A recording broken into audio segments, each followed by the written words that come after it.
Take a moment to introduce the board. To my left is Tom Jacobs and Michael Keene. Good evening. Our Vice Chair Sharon Brush. I'm Greg Van Houten, Chair. It's Justin Corcoran, John McFadden. Jim Carroll's absent tonight. Our Town Manager Stu Hurd and Linda Bermuda is recording. These meetings occur on the second and fourth Monday of each month, 6 p.m., generally here at the River Street Firehouse on the third floor. So the first item tonight is the minutes from November 24th. I'll move they be accepted as printed. Second. Do we have any discussion? All in favor? That is 6 in favor. 1 absent.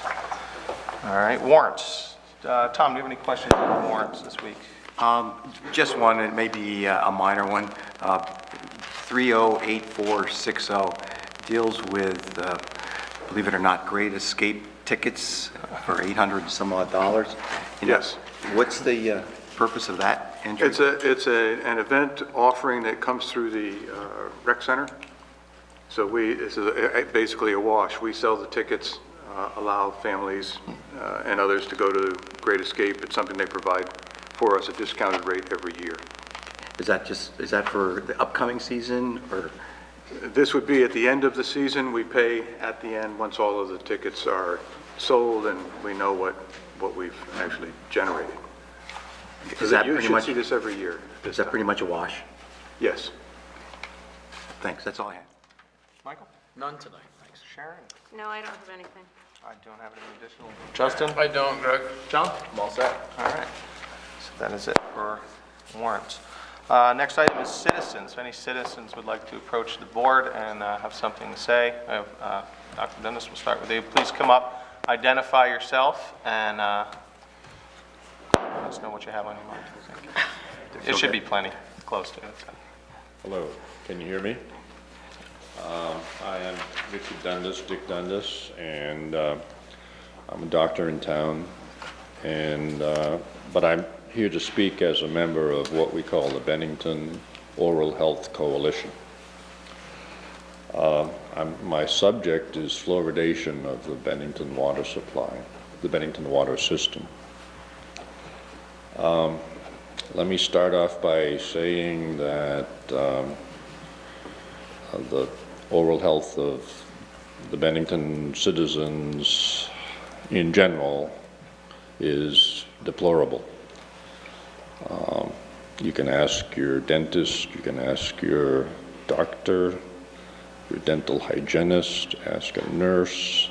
They'll all tell you the same thing, that oral health in this town is deplorable. So I wanted to bring this issue forward to the board again. Previous boards have heard about the same issue, but I'm not sure if there was anyone who sat on the board at the last, Sharon, yeah. Well, we know that oral health is deplorable, but we also know that it doesn't have to be that way.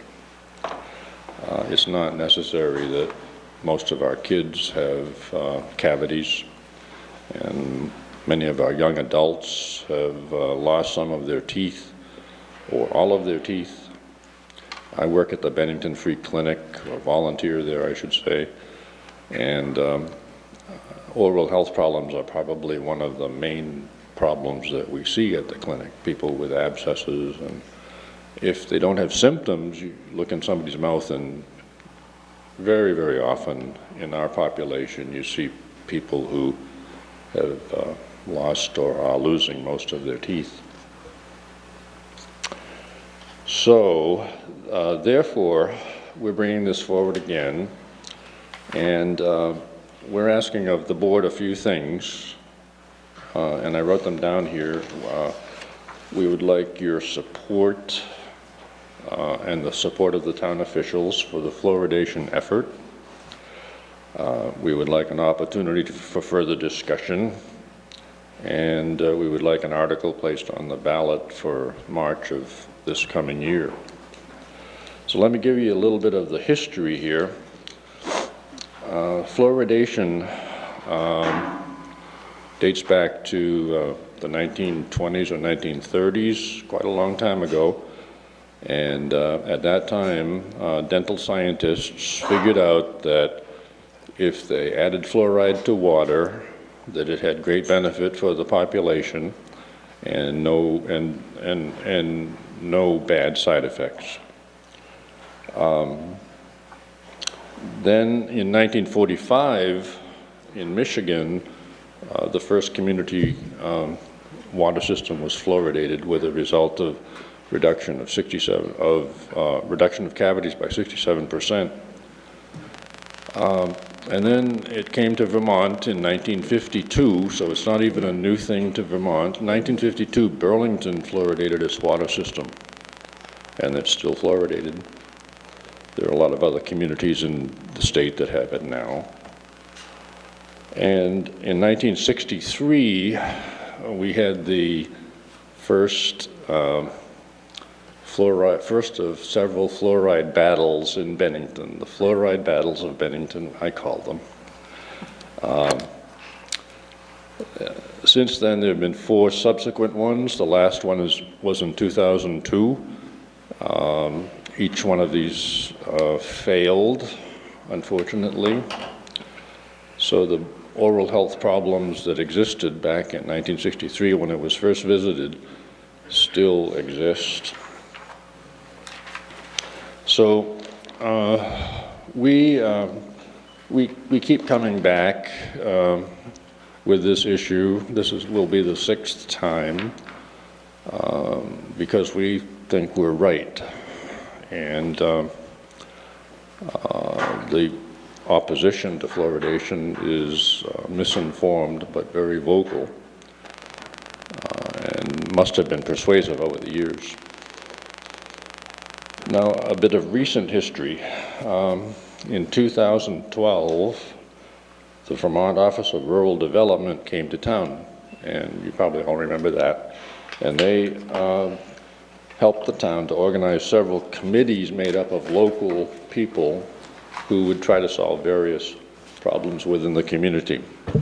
And out of that initiative, a poverty working group was formed. And then a subcommittee of that poverty working group was formed, which was called the Oral Health Subcommittee, but then kind of morphed over these 2 years into what we call the Bennington Oral Health Coalition. And we've got about a dozen members. We've been meeting for 2 years. We meet in secret, so the anti-fluoridationists won't get wind of us. We actually meet up in the Everett Cave by moonlight. Anyway, we do have some of these folks are here in the audience tonight. We're broad-based. We have one doctor, that's me. We have 2 dentists. We have a dental hygienist. We have a couple nurses. We have a teacher. Et cetera, et cetera. So it's not just a medical or dental committee. We have a bunch of old retired busybodies like me and Dick Bauer. Anyway. Well, if I might, Dr. Dundas, thank you for that. I do remember the 12-year ago argument, and since you contacted me originally, I was running through my memory on that and where I stood. And I actually was against the fluoridation for several reasons, one of which being a widespread dispersion of a chemical in our water supply, which doesn't just go to your teeth, it goes throughout the community, watering lawns and runoff and things like that. And the other being, the constitutional aspect of individual choice of what's in your water. So I've been doing some homework since, and the internet is now at my fingertips, and I've been reading such things as CDC papers and environmental reports and whatnot, and I found out that most of what I believed is not true, that the environmental impacts are nil. They've done tests specifically to see how much they have to jack up the water to get a reading. I grew up in a fluoridated community. I didn't have a cavity till I was 18 years old. That was the case in my family and most people I knew. So just in the last month or so since I got wind of this, I've had a hard time building a case against it. So do you have a presentation or something you'd like, your group wants to put in front of the board on an agenda item or something? Yes, we would like an opportunity for further discussion, as I said, and we would like to put this as an agenda item on the subsequent board meeting, Okay. which will be the 22nd of December. Let me say, in your comments about the internet, you happen to look at the right website. Well, you have to look at who's writing the papers. There's Yes, all kinds of things. but if Everything, you you go can to read the- anything on the internet. If you go to the CDC, the CDC, by the way, proclaimed that the fluoridation of community water systems is one of the greatest public health, one of the 10 greatest public health achievements in the 20th century. So there's a huge number of organizations that support fluoridation. And we really have to think of public health when you, the board, we, the medical community, the rest of the community has to think of public health. And so that's why we're here. Well, that is our job, one of our jobs. Any reason why we couldn't have that presentation on the 22nd, Stu?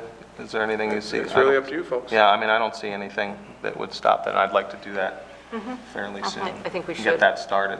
It's going to be a big discussion. There's a lot of people that feel passionately both ways, and I think the education piece is good. I see Dr. Brady is here again, who was the champion 12 years ago. But it's not just the dentists, and clinicians who are behind us. There are a lot of people around. I've reached out to people who I know in industry that have gone through the fluoridation process, and I've gotten some very interesting answers. So I think it's a conversation we ought to have. I think so. Did the vote in 2002, was it a vote by the electorate that determined? In 2002, what happened was that the board appointed a committee of 6 people, and Dr. Brady was one of those people, and the committee was divided from the start, 3 against 3, and nothing got accomplished. So the select board said, well, if you guys can't decide, then we can't either, so we're not going to do it. Okay. So it never got to a public? Never went to a public vote. No. However, there was a public vote in 1963, and there have been a couple since then. I think there was one in the mid-70s. When I first came to town, I remember that. I'm all for a open discussion as an agenda item, right. because I'd like to hear from everyone based upon the science of today. All right. And so we can do our own research. Yeah, if you could rally your folks and get us that presentation with the details for the next meeting on the 22nd, 6 o'clock here, I would appreciate that. That sounds fine. Okay, thank you very We'll much. look forward to it. Thanks. Great, thank you.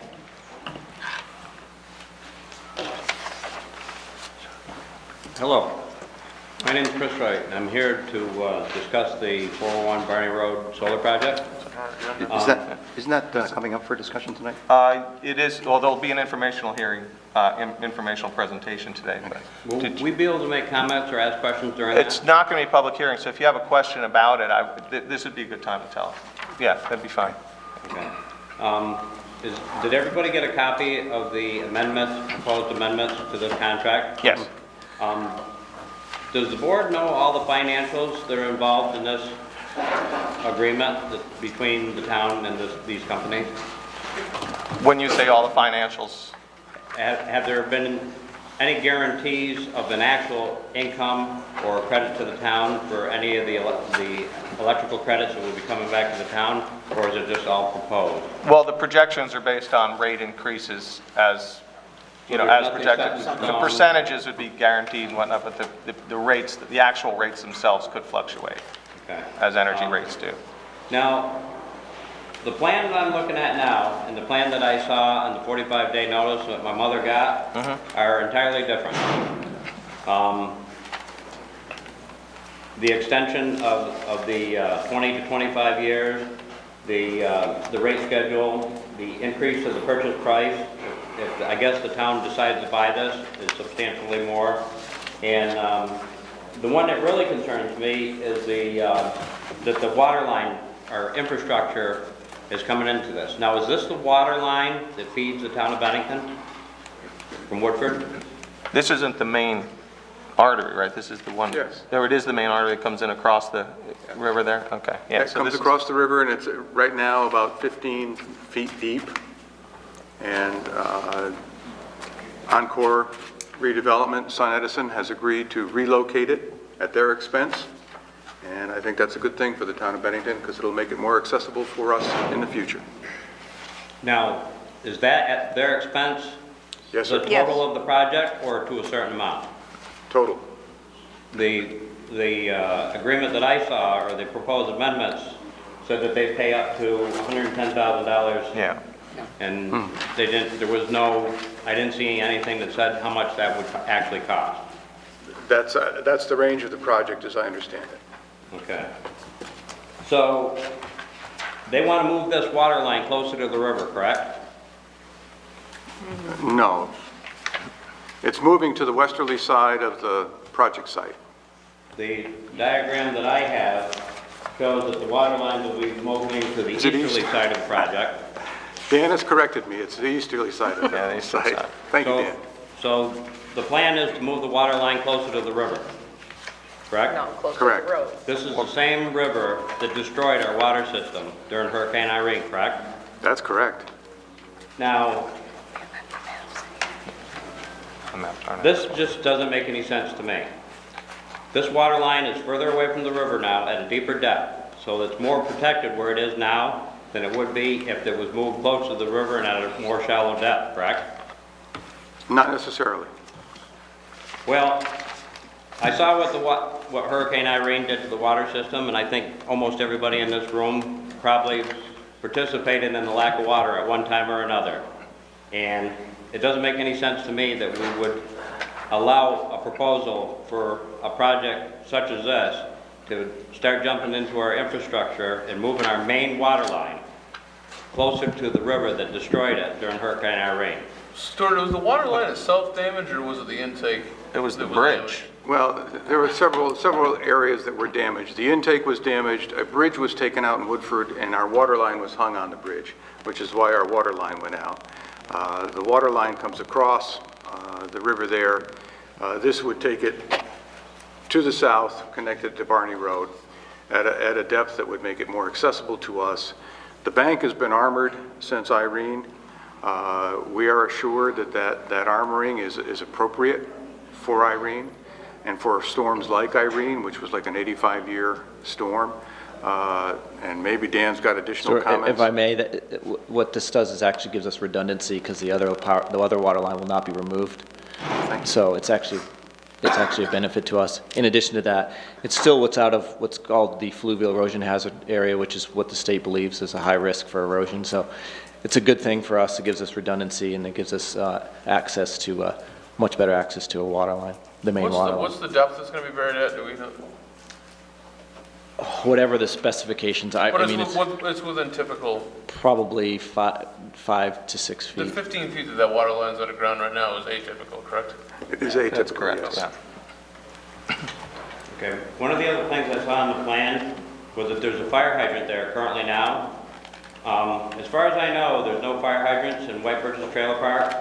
There's 2 fire hydrants at the bottom of the hill. Both I think they accessed during a trailer fire that was up there not too long ago where a trailer ended up being completely lost because they had trouble getting water. Now, I've heard of adding fire hydrants to a system, but I've never heard of removing them from a system. Fire hydrants are very important, that's why they were put in. I don't think it's a good idea to be doing that. It looks like this project right now is hung on this water line, and the original agreements that everybody signed for this contract to start with, this contract now, with these agreements, is entirely different than was proposed in the very beginning. I don't know that any of you understand how much different this project is when it was originally proposed to now. You can just look at the picture and you can see the difference. It's bigger. I know it doesn't meet a lot of the Bennington zoning laws as it stood originally, and now it's even going to maybe change some setbacks and ask for more variances and different things like that. It looks like this project, they've tried to do a lot in the beginning. They're looking like they're trying to do even more now. The town plan, this doesn't fit in. The zoning laws, regulations, this thing doesn't fit in here. And this has been one of my problems I've had with this process since the very beginning. Everybody's told me up until now there's nothing that you can do about it. The select board's had a few chances to say no to this project, and I think, and I'm gonna ask, please, take another look at this project. Don't make any decisions tonight. Get into the dollars and cents of it, and really figure out what's what. This thing keeps changing. It morphs daily. Every time I hear about a different change with this, it's a big change. It involves a lot of money. And if we buy this thing, the taxpayers are going to get involved in the purchase of this thing because that's who Bennington is, and that's where the money comes from, the taxpayers. If we have to pay more for this project at 7 years and we end up buying it, the taxpayers have to pay more money for it. At 10 years, the thing has to be revamped. Maybe inverters have to be replaced. Occasionally, different things have to be repaired on this thing. If we have to pay more in 7 years and then have to turn around and put more money into it at 10 years, is it a cash cow or is it an old junker that we got to get rid of? One of the other things that I'm not so sure that I know anything about is the decommissioning of this thing. Is there actual money set aside to decommission that? Yes. Where is that money and how much is it? That money is set aside based on today's decommissioning prices over the course of time, so it'll grow and be the right price then. Where it's held, I don't know. Not by us. Yeah, it's a held by- contractual obligation. And if I may, Mr. Chair, I mean, some of these questions that Chris is asking may be addressed in the presentation. I mean, Yeah, I mean, well, this is. I think it would be more appropriate for him to ask questions after the fact, when he's heard all the testimony of the owners of the project, as opposed to asking questions now that we're not necessarily responsible for those answers. That's Encore's. Right, well, I mean, I want to hear what his concerns are, so during the presentation, they know what he's looking for, so And that. I agree 100%, thank you, Stu, for bringing that up. I think we all need to hear more about this project. I heard about this on Wednesday. Thank you, Greg. The public didn't even hear that this was going to be discussed until Friday. The public, a lot of public isn't here. I talked to over 100 people this weekend about this.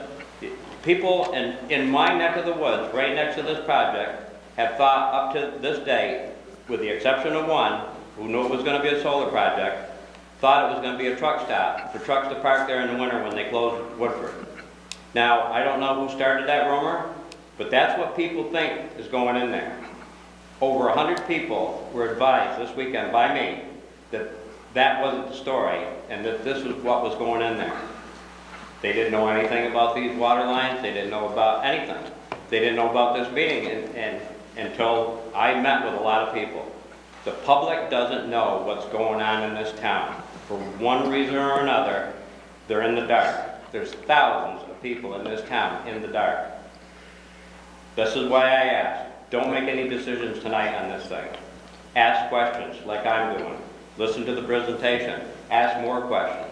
Allow the public to come back here and be heard on the presentation and all the questions. Maybe not even the next meeting, but another meeting. Give people time to absorb this and go from believing a rumor to what's really going on right in their own dooryard. Well, that's why we started that policy, exactly, because Yeah. people don't turn into it until they see it in the paper the next day or the day after, so. I think there's and you guys don't know everything about this. You need to ask a lot of questions. You need to get down to the dollars and cents of it. You really need to look at this project and see if it's as good for the town of Bennington as what they want you to believe that it is. Right. Thank you, Chris. Thank you. Anyone else? Yeah. Hi, I'm Peter Lawrence, and I'm a member of the Apple Hill Neighborhood Association, and I'm here with some other people from my neighborhood on the solar farm issue in general. About 6 months ago, right, Tom? It's about 6 months ago we found out that there was going to be a solar farm development adjacent to our neighborhood. The neighborhood had a lot of concerns about that, and the original plan was extremely detrimental to our neighborhood, the developer's plan.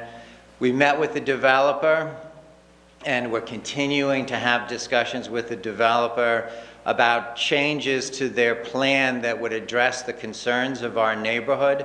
And quite frankly, I think the developer is going to meet most, if not all, of our neighborhood's concerns. However, this process has very limited opportunity for members of the public in general to express anything and to participate.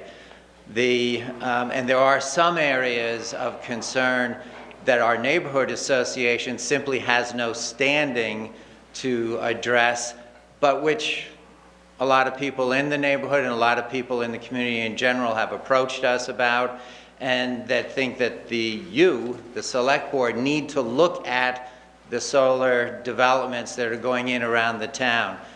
The solar development, the Chelsea solar development, will be highly visible from both the Bennington Battle Monument and from the new Welcome Center.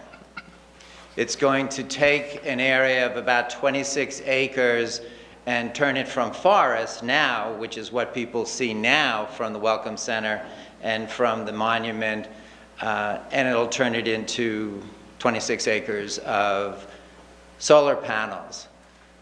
Now, in my own personal experience, when I drive south and go through Pownell, the solar farm at the Pownell racetrack does not look terribly obtrusive. It's screened. You don't see it that clearly, and that seems to be an appropriate thing. On the other hand, if any of you have driven north toward Rutland and seen the solar farm development that's just above Wallingford, that does to me appear to be an eyesore, and I know the people in that community are very upset about that and about that solar farm development.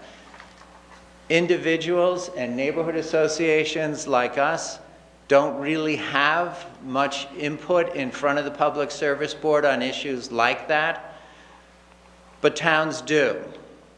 And I think it's important that the town look at that and address that so that 2 years from now, people aren't saying, wait a minute, we didn't know this was going to happen.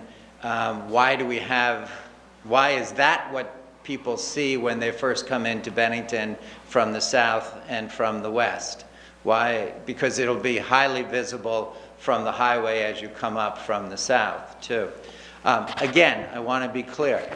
The developer is working with us, with our neighborhood association, to address our neighborhood's concerns, but this does seem to be an issue that's broader than just our neighborhood, and it's something that I think the Select Board should be looking at too, in terms of supporting it, in terms of asking for conditions that lessen the impact and make sure that it's a positive impact rather than a negative impact. Thank you, Peter. Yes, Tom? The PSB, Public Service Board, has ultimate jurisdiction. Right. I think what you're suggesting is the town has standing before the PSB and should exercise that discretion by being actively involved in the application and review process. I think the town should look into that. I think on some issues, like I said, the neighborhood, the Public Service Board, the way the statutes are written, the way the legislation is written, the public in general Doesn't have doesn't have much standing. ability to Right. come in front of them. It's very narrow what people can come in front of the Public Service Board on, whereas the town, it's broader. Right. And again, I think it is something that the town should look into whether they want to be, the town wants to be involved in the process. And whether the town wants to address other concerns that are much broader than the concerns of our neighborhood association. Stu, could you just maybe give an overview response to what the town responds to an application for Public Service Board review of an application, whether it be for solar or other activity that the Public Service Board has jurisdiction over? Well, how Actually, I'm involved? going to turn to Dan because I think it's a planning commission perspective that we're seeking here. Decision about whether or not the town would seek party status is a cost issue for the community. But Dan, why don't you address in general how these solar projects, what review the planning commission gives them, if any, or the DRB, if any, and Well, DRB has no jurisdiction whatsoever, so they're out of it because the Public Service Board has exclusive jurisdiction over permitting with regard to that type of project. The Planning Commission often does look at these things as they come through. They're also sent to the Select Board, so both bodies have some enhanced standing before the Public Service Board. If the Planning Commission does have concerns, they forward them on to the Public Service Board. If they're very concerned, then they'll often ask that the Select Board oppose a project. With regard to this particular project, the Planning Commission did not take a position. I do know that the Bennington County Regional Commission's Energy Committee, not the Regional Commission itself, but the Energy Committee did support the project, expressed support for the project. So I also have to remember this is a two-part project, and maybe Peter can describe it. I think the only part that's before, that's actually been applied for to the Public Service Board is the first of a two-part project. Is that correct, Peter? It's somewhat correct. The way the statutes were written, as long as the developer has two legal entities and the final solar farms are separated by a fence and have separate access, they get treated as two separate projects for the purposes of the SPEED program, which is a program that allows the developer to contract with the power company and get fairly advantageous contracts. This legislation was developed specifically to foster the development of solar power in Vermont, and it is happening all over the state. And from what we've heard, it's happening not in the way that the legislation originally contemplated, that this would be a positive thing.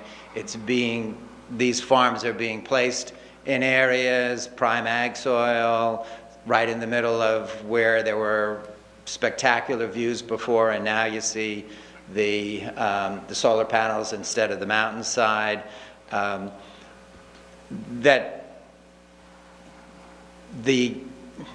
But this is a very limited thing. In this project, they can develop the first half because it's limited in how big it is, but the same owners, the same developers, have a separate corporate entity that at some point will develop the second phase. And as long as they keep them physically separate with a fence, it doesn't mean, the physical separation is no more than a fence between the two sets of facilities. So it's kind of a fiction that it's a legal fiction that these are separate. But that's the way the law was written. That was upheld by the Vermont Supreme Court, that they're entitled to the two developments as long as they are physically separated by a fence, have separate access, and are separate legal entities, separate corporations. Our concerns for our neighborhood, we had a lot of major concerns about how the construction would go, whether it would go through our neighborhood. As I said, those are being addressed, and we're pretty confident that the developer is going to address them to the satisfaction of our neighborhood association.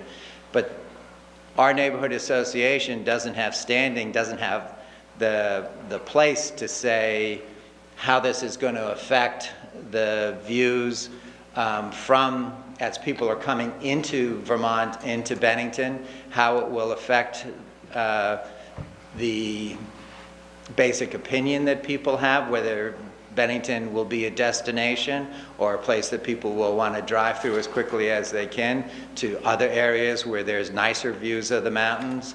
The Welcome Center, right now you have a nice view of the mountains. That's going to be different. And coming up from the south, you'll see that. There are some other concerns that people who live in our neighborhood, not just members of our association, but people who live in close proximity to us, have regarding increasing noise and the wind, because right now that already is a very windy area. Those are things we're hoping to work with the developer on. The decommissioning was an issue. And we're working with how that's going to work also. And as Stuart said, all of these projects have to have a decommissioning plan, and they have to set aside the funds for decommissioning. That's part of any permit they would get from the Public Service Board. But that still doesn't change what will remain there and remain for many, many, many years after the solar farm is no longer operating.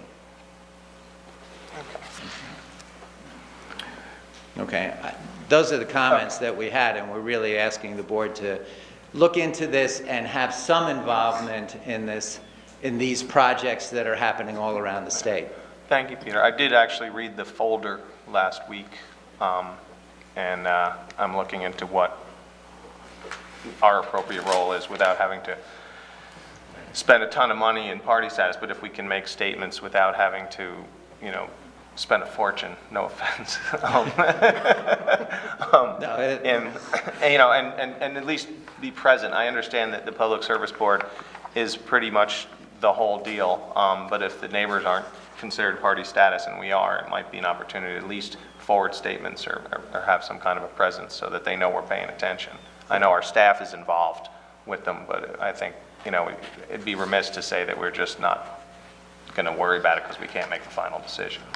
And it's true that the Bennington County Regional Commission did express support in general for this project, for the Chelsea Solar project, but at a public meeting they also expressed their concern and their desire that the developer satisfy the concerns of the neighborhood. There are bigger concerns than that in terms of the impact on the specific project. the specific project and how it's seen. Thank you. Board, there's a big white folder that Dan Lukes has if you want to see the details of this project. It's about this thick, but it's very interesting how it comes about. So, for clarification, Mary Morrissey, but for clarification, you said no before, that people would not be able, or citizens would not be able to ask questions after the presentation.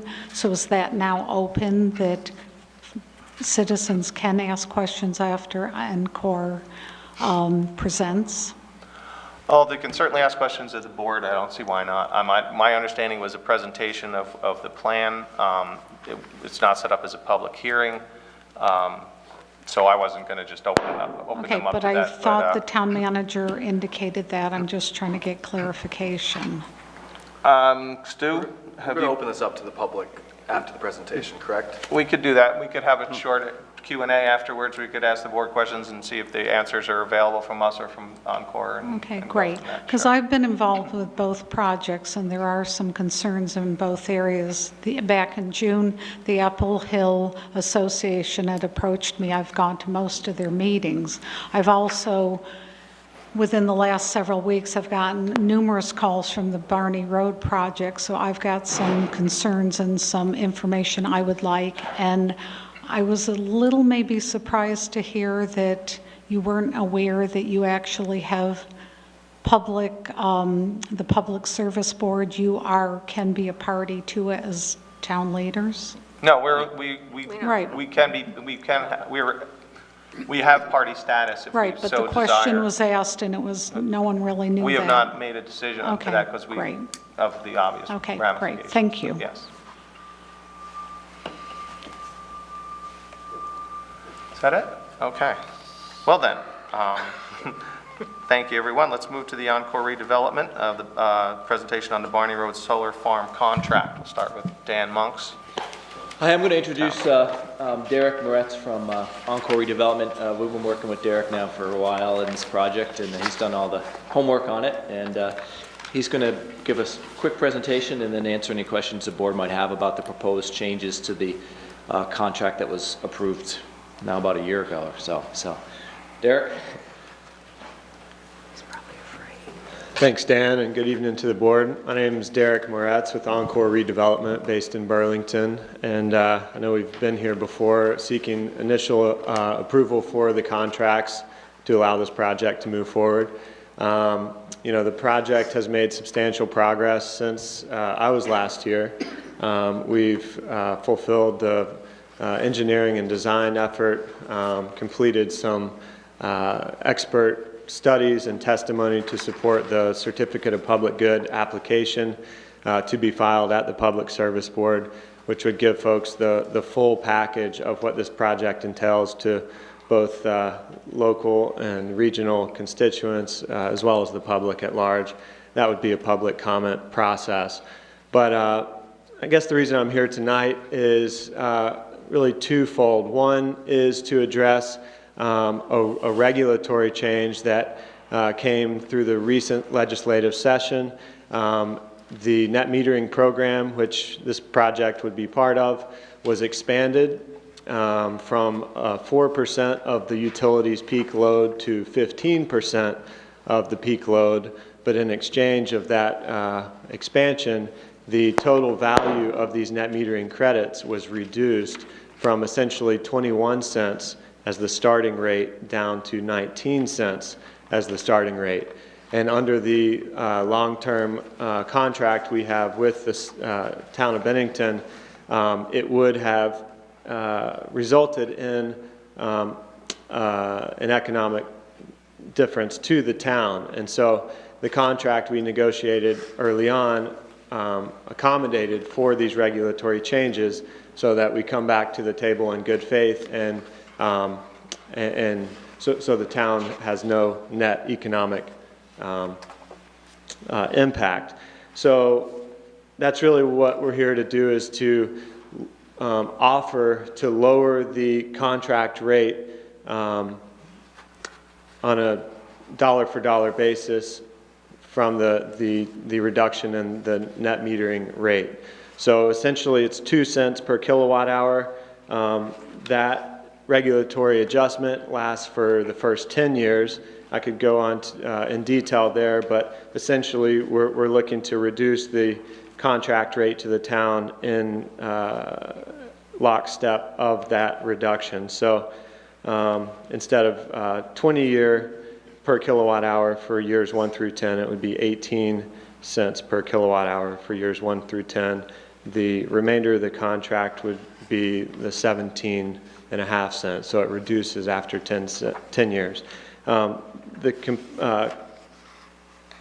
Obviously, these deals are pretty thin, and so to make the reduction pencil for the project, it would require an extension of the term from 20 years to 25 years.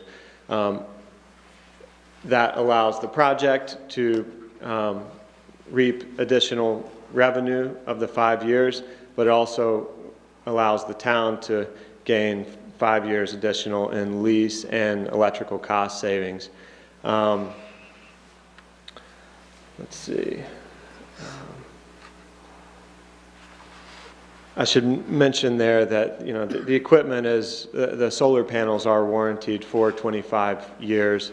So the risk of obsolescence is quite low. You know, folks may say, well, panels will be much more efficient in 25 years. Well, you're probably right, but we do have some durable, top-tier equipment that has a performance life of at least 25 years warranted. I guess the other component, and I'd be glad to take questions at any time, the other component is this water line issue. You know, when we showed up to the site, it was identified that there was a water line that more or less bisected the site. there was a clean-out hydrant in the site. And we've been working with Dan and the facilities folks at the town to see how we can cohabitate the site with the water line and see if we can avoid it. The setback that we would have had to adhere by would have been significant, basically 50 feet, which would have reduced the capacity substantially of the project, which is lower production for both the project and lower electrical savings for the town. So, Derek, if I could just stop there, just to clarify, that setback is the distance of clear space we were asking you to keep on either side of the, or the combined on either side of the pipeline because of the depth of the pipeline. So to access it, if we had to dig into it, the town wanted 50 feet clear to avoid slides or whatnot, to avail safe access to anyone who had to work on it. that's right. And that, Yeah. so, thanks. So Go ahead. there's a significant amount of burden, overburden debris over top of the line. So to get to it would require trench boxes, et cetera, that the town was not comfortable with kind of entertaining that risk of, having to replace or repair the line on emergency. So back to the drawing board, we're looking to reroute the line around the edge of the array, bring the edge of the array in to the west to allow for the water line to still be outside of the river setbacks, being the fluvial hazard area, top of bank plus 50 feet. Same restrictions as the solar project would abide by. So basically shifting the array over to allow for the rerouting of water line, and then, so allowing for a cohesive consolidated array, which would, in I think our opinion, minimize the risk of conflict down the road between the two facilities. So I guess that's it in a nutshell. We are excited about the project moving forward. We plan to submit the CPG application or petition once we've addressed this issue, but would rather not submit the petition with this outstanding question of water line, et cetera, and then go to a public comment period and be debating in front of the Public Service Board. So with that, I'd probably open it for questions and do the best I can to answer. John, do you have anything? Yeah, what is the total cost of the project? Total cost of the project, so for some metrics, this is 500 kilowatt, more or less, on the AC side. That's the amount of electricity goes to the grid, roughly 600 to 50 kilowatts total DC. That's the number of panels. Total cost would be roughly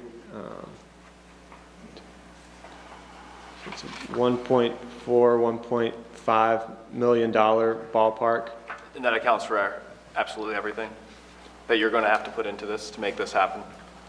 That's a more of a construction cost, if you will. So some of the soft costs include, development, legal, accounting, finance. That's not included in that amount. What would that add into the project as well? You could add probably another 150 to 200,000. And I'm assuming you're able to grab onto some funding along the way as well to help lessen that burden. Do you have a breakdown between what your out-of-pocket expenses compared to the grant monies that might be going into this project? No grant monies for the project. Okay. It's all out of pocket. And then a couple times the decommissioning costs were brought up. Is there any anticipated number that we're looking at? I didn't see anything in here. Yeah, so there's a contractual obligation in both the lease and the net metering agreement, twofold. One is at the end of the term, the equipment comes out of the ground, and two is if the project fails to operate, the equipment comes out of the ground. I don't have a price for the cost, but can tell you that we've run the analysis on projects in the past, and the steel alone in the post and the racking, et cetera, justifies the removal cost of the project. So it's a wash for you guys to have to come in and remove that material? It's actually a net gain for a scrap yard to come and remove the equipment. And that's part of the Public Service Board's permitting process, is to identify those costs and Okay. contract that. Those obligations generally go through the Public Service Board. A good point was brought up by Chris earlier tonight, asking about the water line project, and the wording is stated that it's up to $110,000. Do we have quotes to go off of to illustrate that that won't be exceeded? I think we've just been working, well, Dan's been working closer with Gary than I have, so he's going to We do have stay. some quotes, and we think that it's going to be right in that ballpark. Obviously, they need to have certainty for their financing to know, but I've been talking to Terry Morse, and we believe that $110,000 is a reasonable amount for that project. Could it go over a little bit? It might, but could it be under? It could be.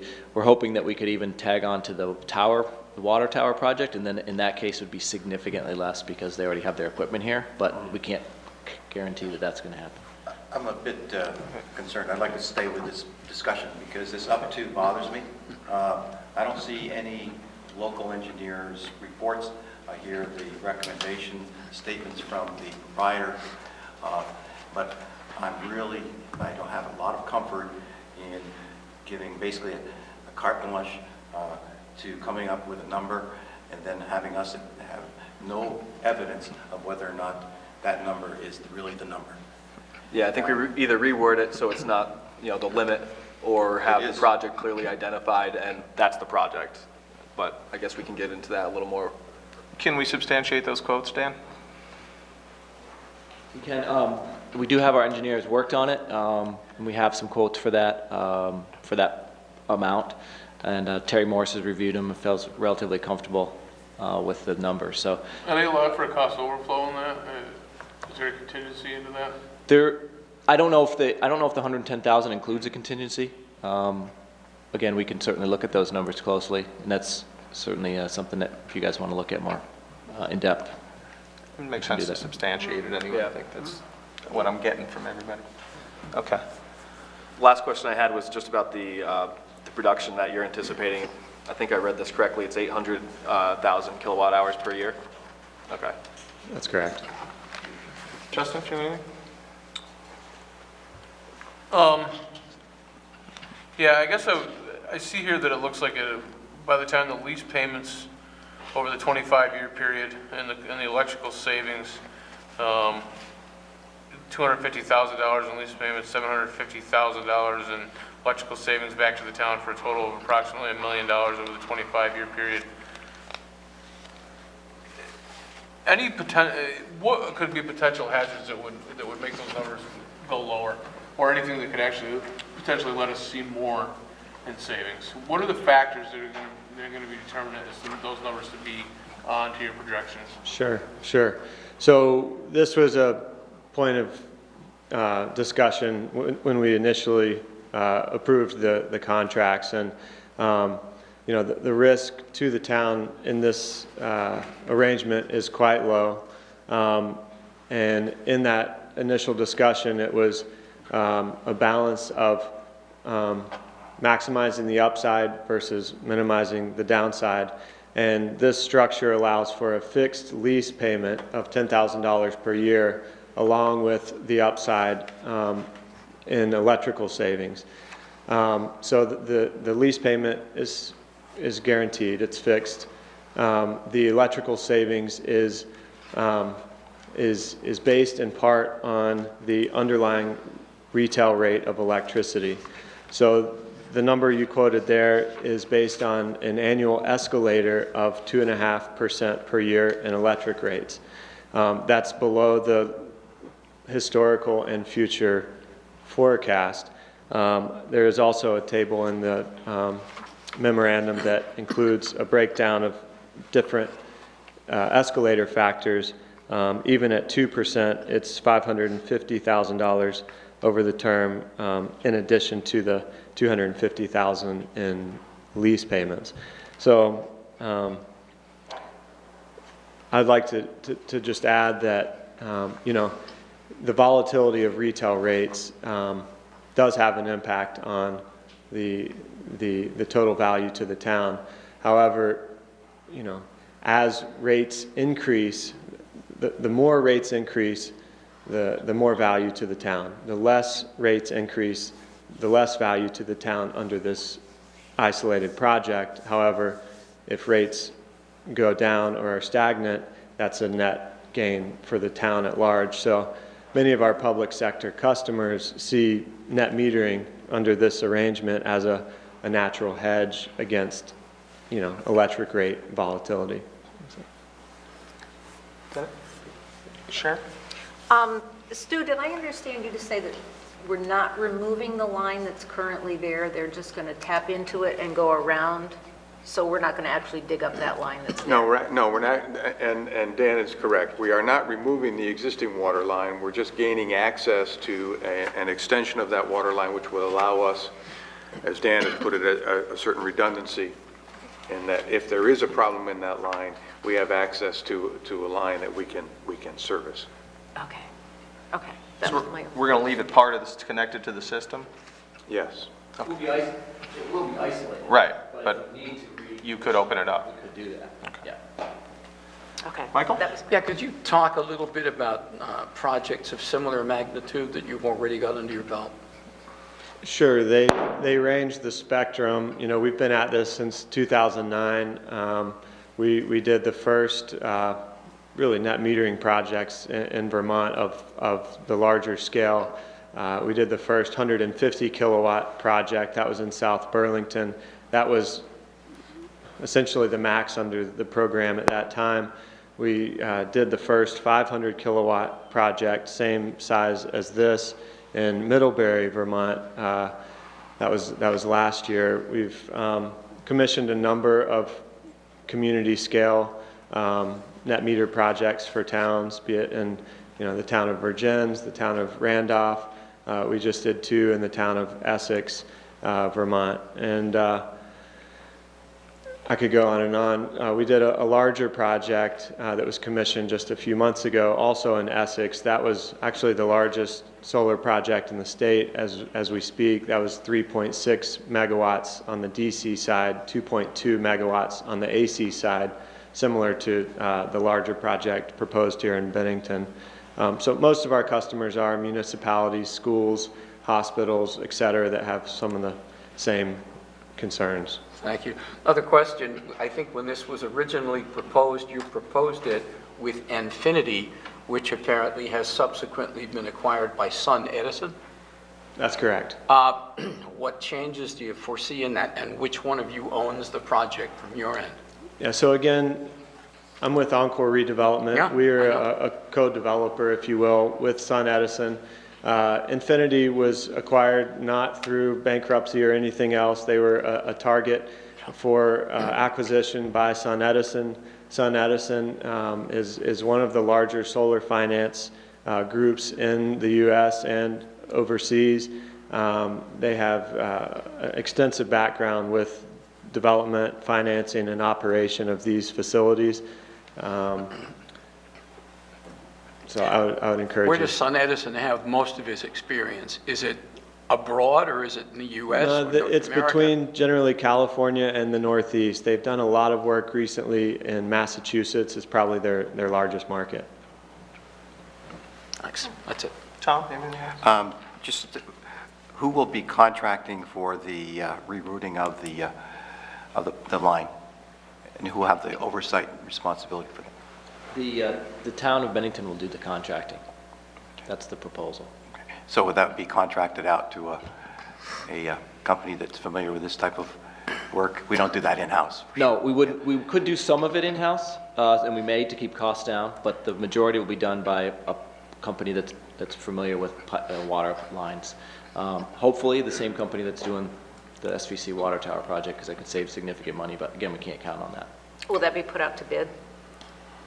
Well, here's the thing. Most likely, yes.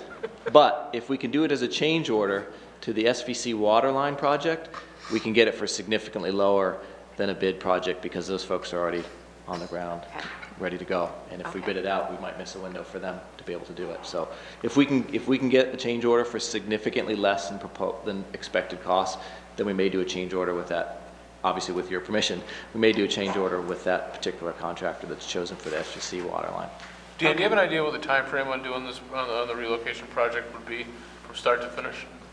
As far as to do the water line, I mean, it would be fairly quick, a couple months maybe at most. I mean, that would be from very beginning to closing out the project, but, I mean, Encore wants to make it happen sooner rather than later so they can get their solar panels in the ground.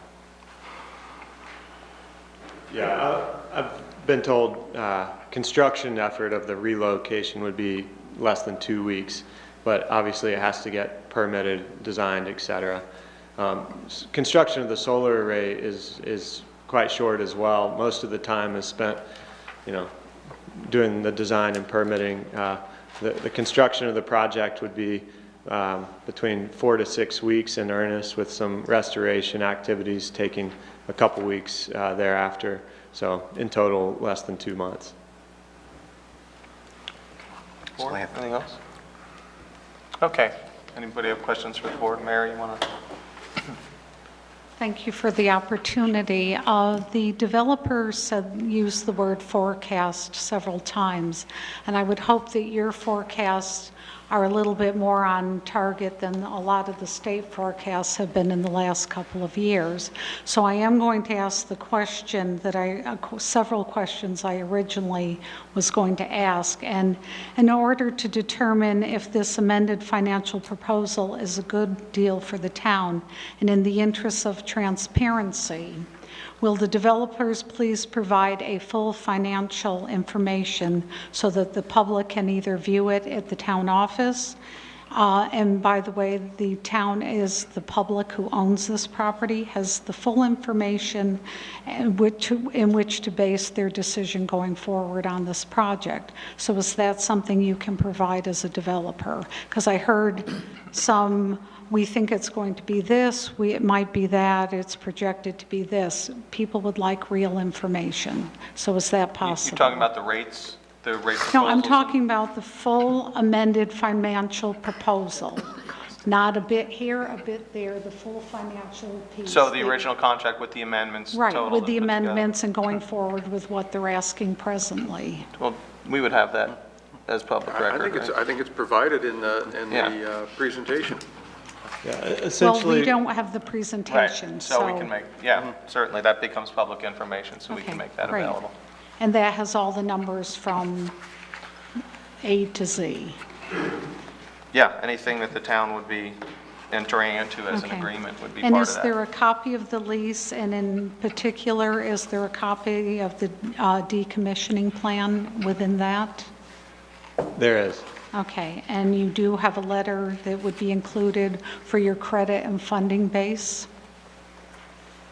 The decommissioning obligations are in the lease, but there's no bonding requirement in the lease. Explain that, please.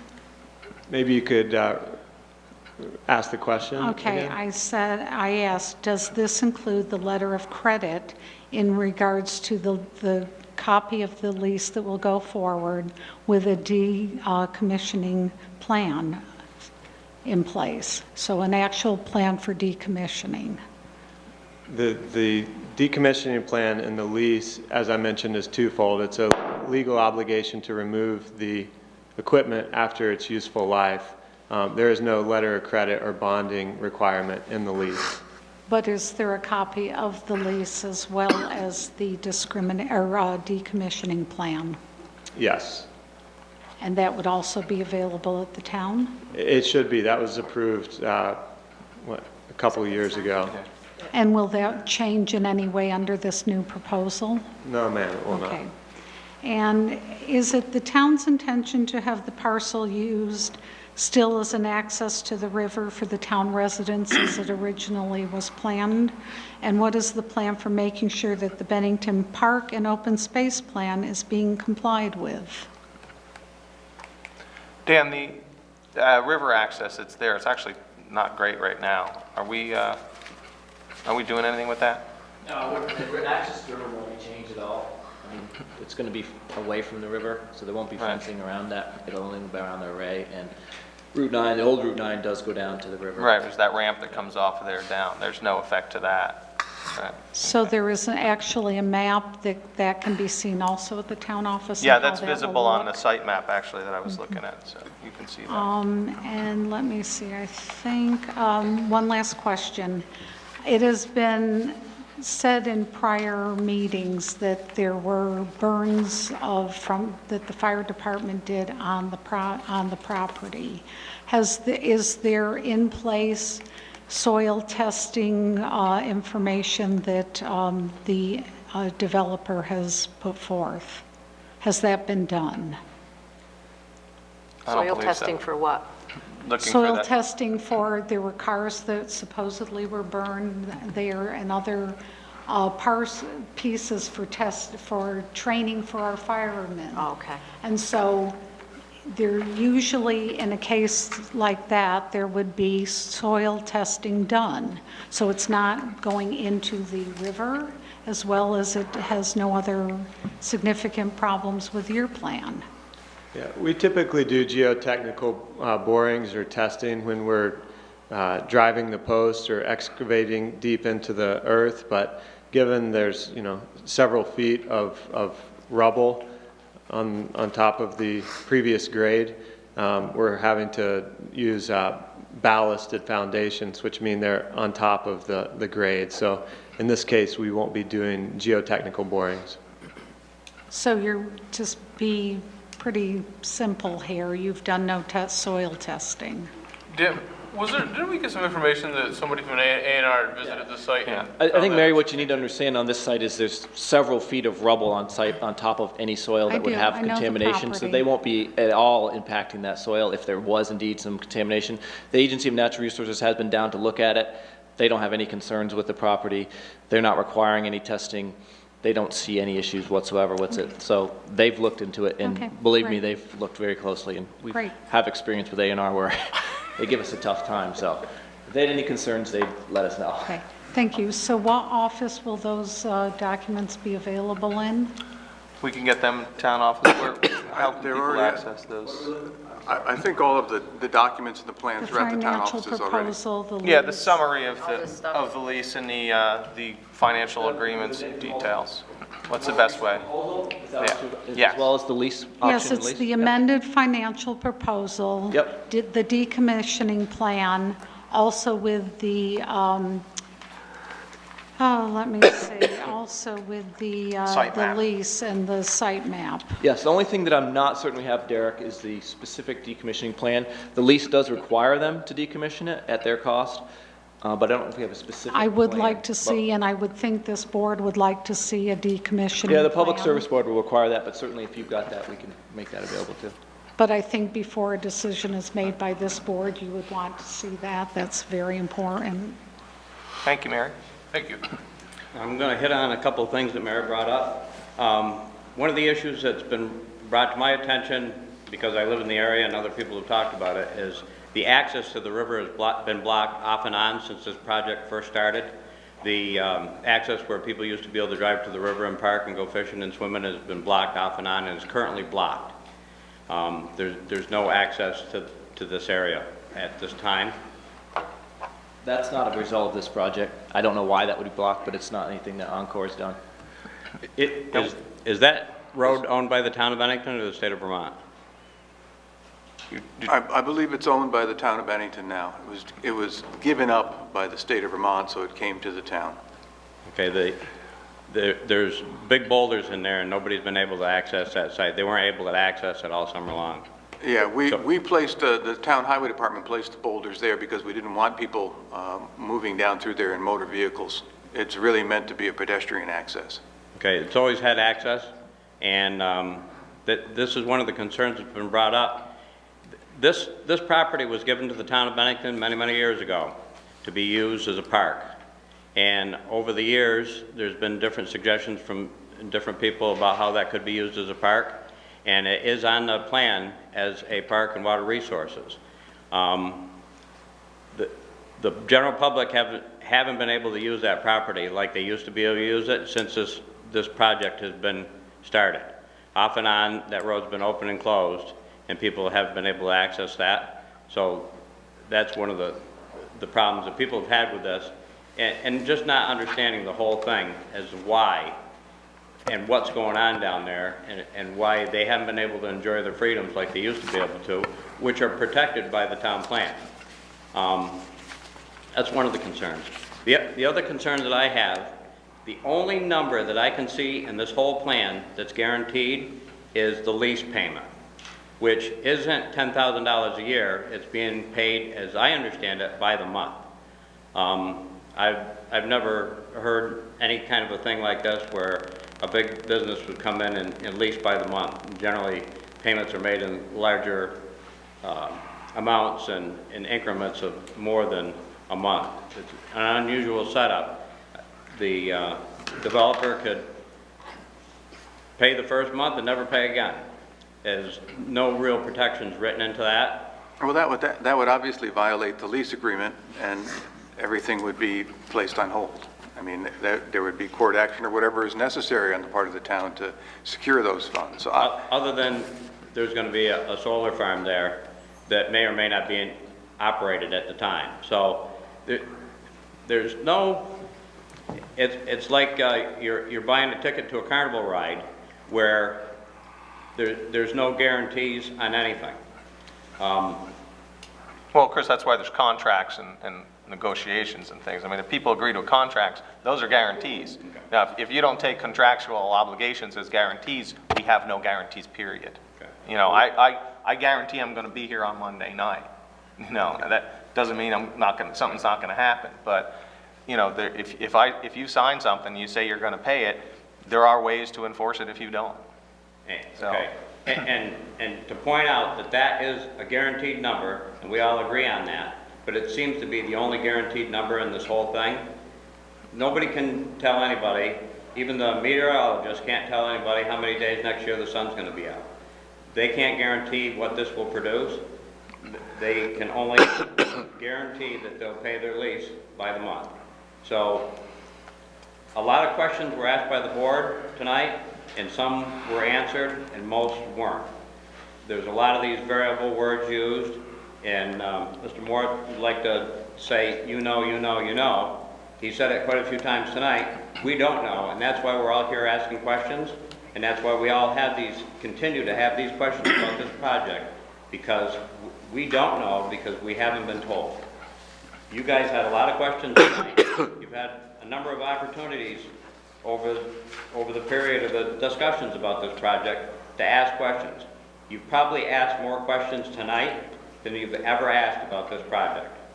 And that goes back to the very beginning when you allowed the managers to pursue an agreement with these people and then to actually sign the contract. I think one of the board members said it looked pretty cut and dried to me. That person asked a question tonight that was never asked during the rest of the thing. We've got to ask some more questions. There's a lot of variables in this thing, and they throw out a lot of big numbers. $1 million. When I was a kid, I wanted $1 million too. Everybody knows what $1 million is. But $1 million might be $500,000 when it all comes down to it. And that's where we got to figure out whether or not we want to get involved with something that's going to be that is going to end up being what we think it's going to be. Well, you hit on a good point. I mean, the difference in some of these newer projects to traditional energy generation is they are partnerships. There are benefits based on things that people aren't sure of. So that's exactly what people need to be comfortable with when we make these decisions. And you're right. We're not just leasing land to somebody who's going to burn coal, sell it, and pay us money in return. It's a solar energy project. It's based on some speculation. It's based on, past performance, future expectations, and things like that. And that is exactly what we're trying to get to. And there's never been a solar farm in that area, so we don't know what it's going to do. So Sure. It's all up in the air, and we're all guessing, we're all hoping. We are all hoping. Well, we're not all guessing. I mean, there's a lot of people in the industry that have a lot more than guesswork. I'm not a solar engineer, but there are people that have experience and can give us some And these good big things are information. new to Vermont, the big ones. The little ones have been around for a while, and it's Yeah. been a changing thing. But these big systems are new, and now here we are, the town doing business with it, if we wanted to do business with solar, why didn't we do it ourselves? Why do we have to go outside to do it? If it's such a good thing, maybe we could have done it on our own, and maybe we should have looked at all of our options before we jumped on one plan that we think is going to be the answer. Well, the town generally doesn't get involved in private development, you know, whether it's the waterworks or anything like that, you know, as far as like selling bottled water, we've talked about that. You know, you want to have a private entity that's in the industry, knows what they're doing and whatnot, and we can partner with them for the common benefit, and that is our goal. I think to make these projects work, everybody has to take on a little bit of risk. It has to be on both ends. It can't be completely one-sided.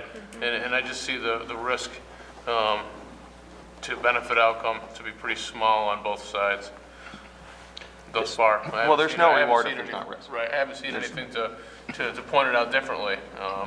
I see it at the minimum, which is very unlikely, that the minimum we would take in would be $250,000 in real asset, in a potential cost savings. It's probably, in all likelihood, barring some major shift in markets that nobody can foresee, $550,000 in savings over the next 25 years.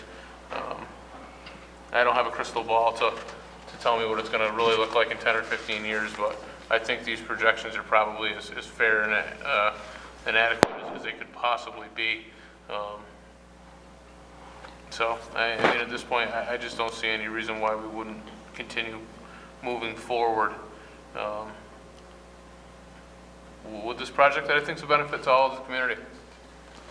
Just to reiterate what Justin said, the only risk we have is how much money we're going to save, not whether we're going to save money. We know we're going to get the $250,000. We know that the conservative projection is $500,000 plus in savings from the net metering agreement, and the more likelihood is that the upside's closer to $1 million. So the only risk we have is that we might not make or might not save as much as projected, but certainly the likelihood of losing any money is basically nil.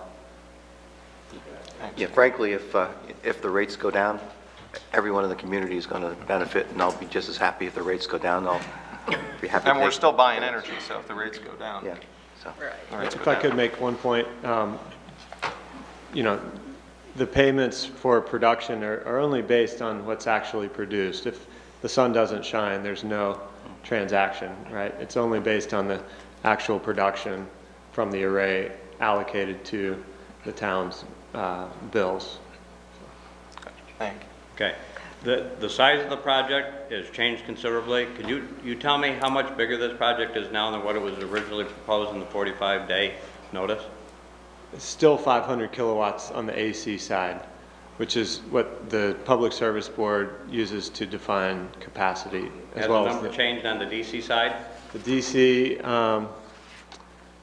I'd have to go back and look at the 45-day notice, but right now we're about 620 or so, 630 kilowatts on the DC side. That's been driven not due to a larger footprint. The footprint has actually gotten smaller if we were to reroute the water line. It's been two things. One is the efficiency of the panels. We were able to pack more kilowatt hours in a solar panel. And second is we've moved the rows a bit closer together to optimize the same area. Okay, have the number of panels changed?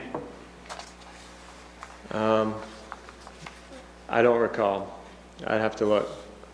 But the output from each panel has changed? The output from the project has been consistent at 500 kilowatts AC. But I mean per panel. There have been increases in output per panel since we started this project, so we're going for the most productive panels available. Okay, these are more variable numbers that are changing.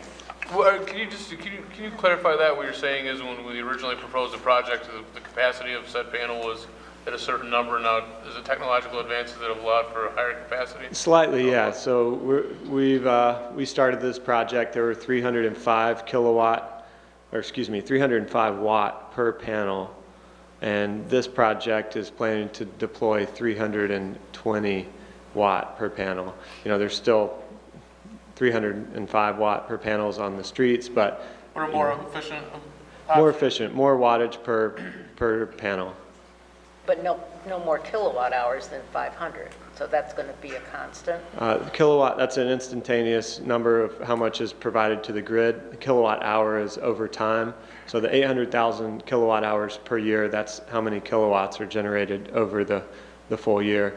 I should also mention that the other component that has changed is the original design contemplated a single larger inverter, which converts the DC to AC electricity before going to the grid. The revised design includes string inverters. They're smaller inverters. They're distributed throughout the array. They're much smaller. They make less noise. They're less of an aesthetic impact and more productive all around. So the technology has improved, and that's what we're revising the plan to be. And basically, he just verified that this project is different than it was originally, and that's one of my main concerns. This thing morphs, and it keeps changing, and we're not even to the point where the thing is going in, and there's a lot of variable words used constantly, plus or minus, approximately, about, Well, Chris, on average. we're not here to approve the design of the project. We're working on a net metering contract and a lease agreement. The Public Service Board, as we described, handles that. So any transformations or updates and whatnot would be vetted by them and has to be locked Keep in. these variables in mind when you're Yeah. making your decision on this. This may not be what goes in up there. And I just want you to understand that, because from what I've seen and other things, it's never what it was originally proposed, what ends up being. And if I want to build a large doghouse or an addition to a home, I have to get a building permit. I have to say how big it's going to be, what the siding's going to be, maybe even if somebody decides the color, the type of roofing. And I have to build that, and the setbacks have to be correct. All my specifications have to be correct, or I'll get fined. These things here can use these variable words and start at this, change to this, and have amendments to a contract over a period of time. This isn't anything any of the residents of the town of Bennington can do unless they want to build a solar farm. So, but Thanks, you. Chris. Hello. Hi. I'm Marilyn Weiglars. I manage White Birches Mobile Home Park, which is on the Barney Road. Across the road is a very large housing development, and we have a lot of families living Burgess Road, Woodford Road, and of course the Barney Road. There's a lot of school buses that come in and out every day. The access to the river has been blocked. Some of the children have come to me and said, can we go to the river? And I went down and said, well, you can go between the rocks, because I don't see anything where it says no trespassing. When they first started cutting these trees, all these beautiful trees down, 3 to 4 years ago, I stopped and said to the people cutting them, what are you cutting all the trees for? Well, we're going to make a place for the trucks that can't make the mountain in the winter, so they'll have a place to pull off. That's what that one told me. Then later on, I saw some state workers there, and I stopped and talked to them, and I said, do you know what's being built here? Because now all these trucks are bringing in dirt, more dirt and rocks, building it up. And they said the same thing. It was a pull-off for trucks.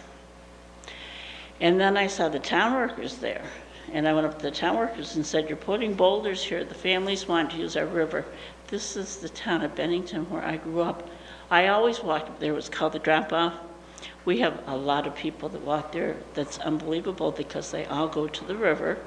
And if you go along the river in the summer, you'll see a lot of cars, and you'll see the town people, because the rivers are swimming holes. And the town workers said the same thing. Well, we might not have the truck pull off, but we might be moving town offices here. No one seemed to give me an answer. It's like, what's going on? Well, originally, You know, this- what originally Agency were of the trees Transportation cut had for? considered using that, right? Can someone Yes. tell me originally what the Originally, trees? the State Agency of Transportation had considered using that site as a pull-off for Right, trucks in the for winter. trucks. For whatever reason, they dropped that proposal, correct? We actually rejected their offer. Rejected it. Okay. And then when I sold my house, because I was manager at least 10 years and didn't live there, I went up there because it was so quiet. Well, with all the trees cut, you can hear nothing but the noise. The trucks, the cars, room, room, room, all night, all day. And of course, they take the shortcut to the Burgess Road, the trucks, but it's very noisy up there now. And then I picture people coming down from New Hampshire, down Route 9, and they come across our river, and what are they gonna see? Solar panels. Isn't this pretty? We're coming to Bennington, there's solar panels. And I think from a couple of the other directions, you're gonna be seeing solar panels too. I happened to go to Rutland 2 weeks ago and saw the ones in Wallingford near the river, and they look ugly. And I think about the kids and the families that won't be walking. I hope they're gonna let the children and the families walk to the river, because they didn't have an access. They did block it off a lot. And I can picture these same kids seeing the solar panels while they're coming up from sitting on the rocks with rocks in their hand to see how many they can hit when they start throwing rocks at solar panels, because they're kids, and that's how kids do. You know, they see them and they look at them and go, let's see how far we can throw the rock. But I just want to keep Bennington, Bennington. I grew up here without it looking too much like solar panels all around the place. That's all. That was my biggest concern, not the money. Because you can say it will save money, but everything goes up. We all know that. Fuel oil goes up, electricity goes up, cable goes up. I don't remember anything going down. Our taxes go up, okay? And that's why it'll save us money. Yeah. Think about it. All right. Thank you. Thank you. Hello, my name's Robert Ebert. I just had a quick question about the decommission plan or the fund. I think you had said that the value of the scrap metal would be more than the cost to decommission. Was that correct? Was that accurate? That's correct. Okay. Does that mean that the potential value of the scrap is the collateral, or do you have to come up with real money up front to set aside for the decommissioning? I mean, actually come up with dollars and set them aside. Yeah, so you mentioned the cost of pulling the steel out of the ground does compensate. It is more than the cost to pull it out. Projects below 1 megawatt by statute are not required to post a letter of credit or decommissioning fund per se with the state of Vermont. So instead, it's a legal or contractual obligation under the lease agreement. Okay, so there is no decommission monies available when the time comes? That's correct. Okay, thanks. One quick one. A point that was brought up, and I've been in deep discussions with the Department of Environmental Conservation and Agency on Natural Resources, and one of the issues they had, because I'm the one that let them know what went on that land years ago, when gas and fuel and cars and all kinds of hazardous waste were being burned and dumped. They said, because this was buried in rubble and it's undisturbed, and that the solar company wouldn't be disturbing the soil, that anything that was there may not be an issue anymore. Now we're talking about digging in and putting a water line. Maybe not digging up the old water line, but putting in a new water line closer to the river. Now we are intruding into the soil, and I think the A&R's position may be different now than what it was before.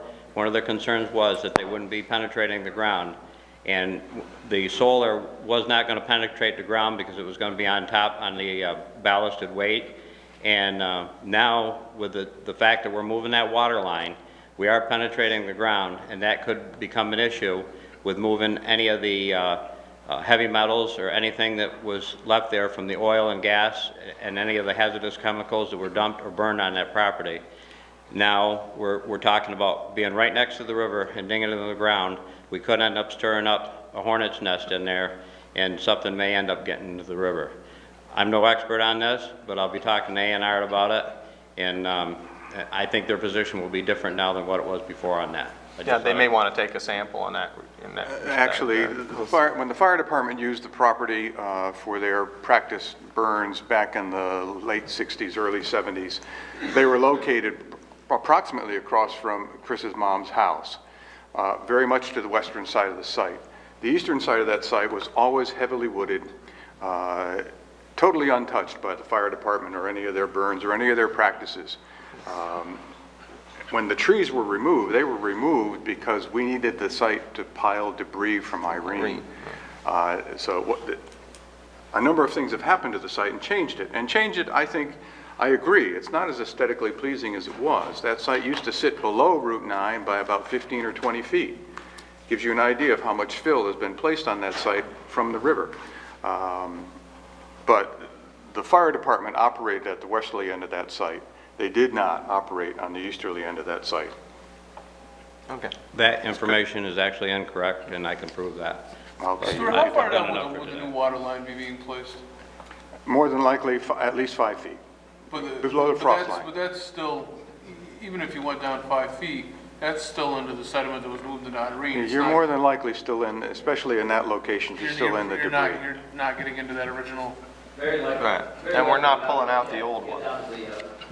Virgin soil, so to speak, because of the amount of material that we had to move there from the river. Okay. One last question. Go ahead, Charlie. I was just wondering if you had any anticipated operational and maintenance costs annually? I don't have it in front of me, but they're quite minimal. I mean, these are fixed tilt arrays. They're not the trackers that, follow the sun across the sky. They're very low profile. No moving parts. There is an annual mechanical and electrical inspection, if you will. Go out, turn some nuts and bolts, confirm everything is tight. And then if there is vegetation that grows up, it would be cut on probably biannual basis. Other than that, there's no personnel at the site. So I don't have a figure for you. We typically have a inverter replacement cost down the road, but the things are warranted for typically 15 years. So I hope that helps. Also, insurance is a cost. I don't have it in front of me, but there is property and liability insurance on the array. Thank you. One quick question for Derek. Is there a containment berm that's going to be placed around the inverters? There's not. The inverters proposed are transformerless or no fluid in the transformers. Inverters. Was there any berm mentioned on any of the design plans up till now? There may have been a berm mentioned for the transformer, which converts the low voltage to higher voltage. If there is a pad mount transformer, it would include a berm to prevent any potential spill, which is very unlikely to enter the river. This is an issue that the Agency of Natural Resources has raised on solar projects across the state. So, whatever they will require, we'll adhere to. This is all something that we work through under the 248 process.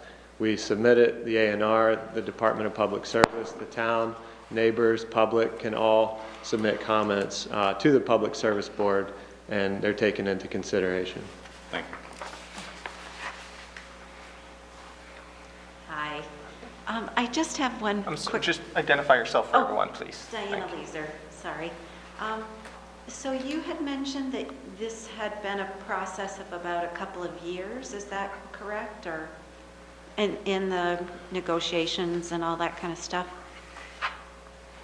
The original conversation was when we were talking about the landfill, which was about 3 years ago, and that did not go through. And then this came up probably 2 years ago, maybe a little less, I think, is when this project was first proposed. Would that be correct?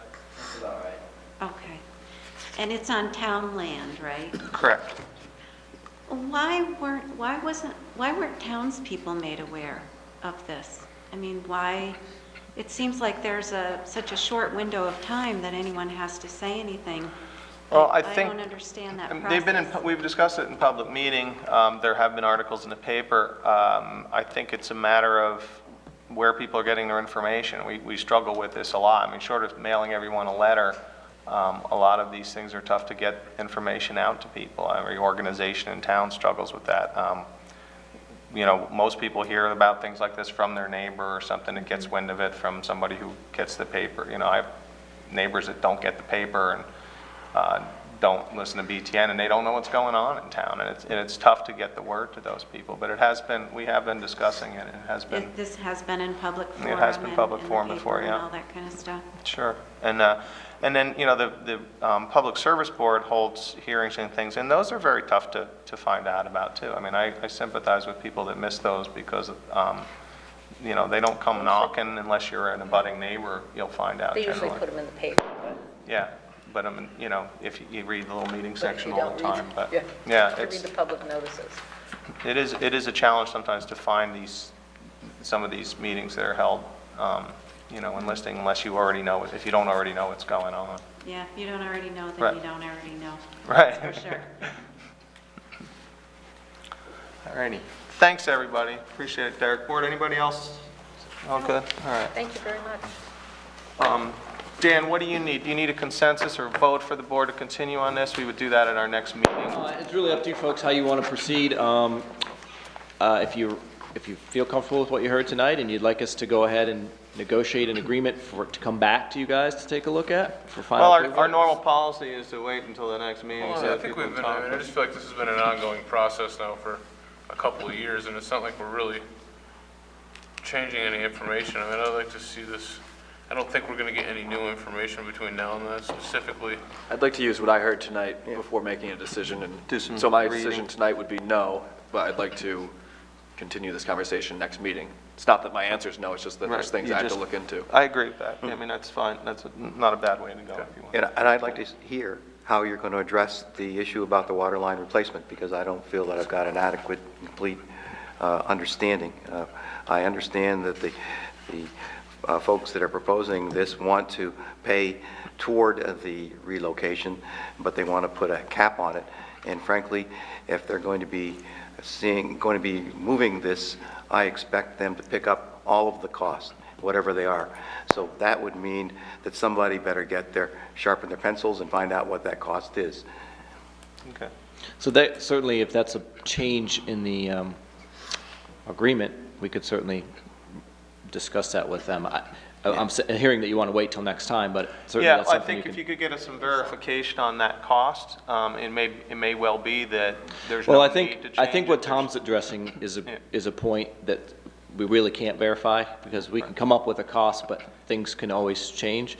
So the question is whether you feel comfortable with a cap, or you are going to insist upon them paying... total. Well, to that point, it's their project. They're going to move the water line. That's what they're trying to agree to. So if they're comfortable with that cap, then they don't need or that project, they don't need a cap. So we can reword it to the point where there is no limit. That's just what they're going to do. No, I think that's part of the negotiations that you folks will have to Right. determine what you want us to Okay. negotiate with them, and perhaps that's for an executive session discussion.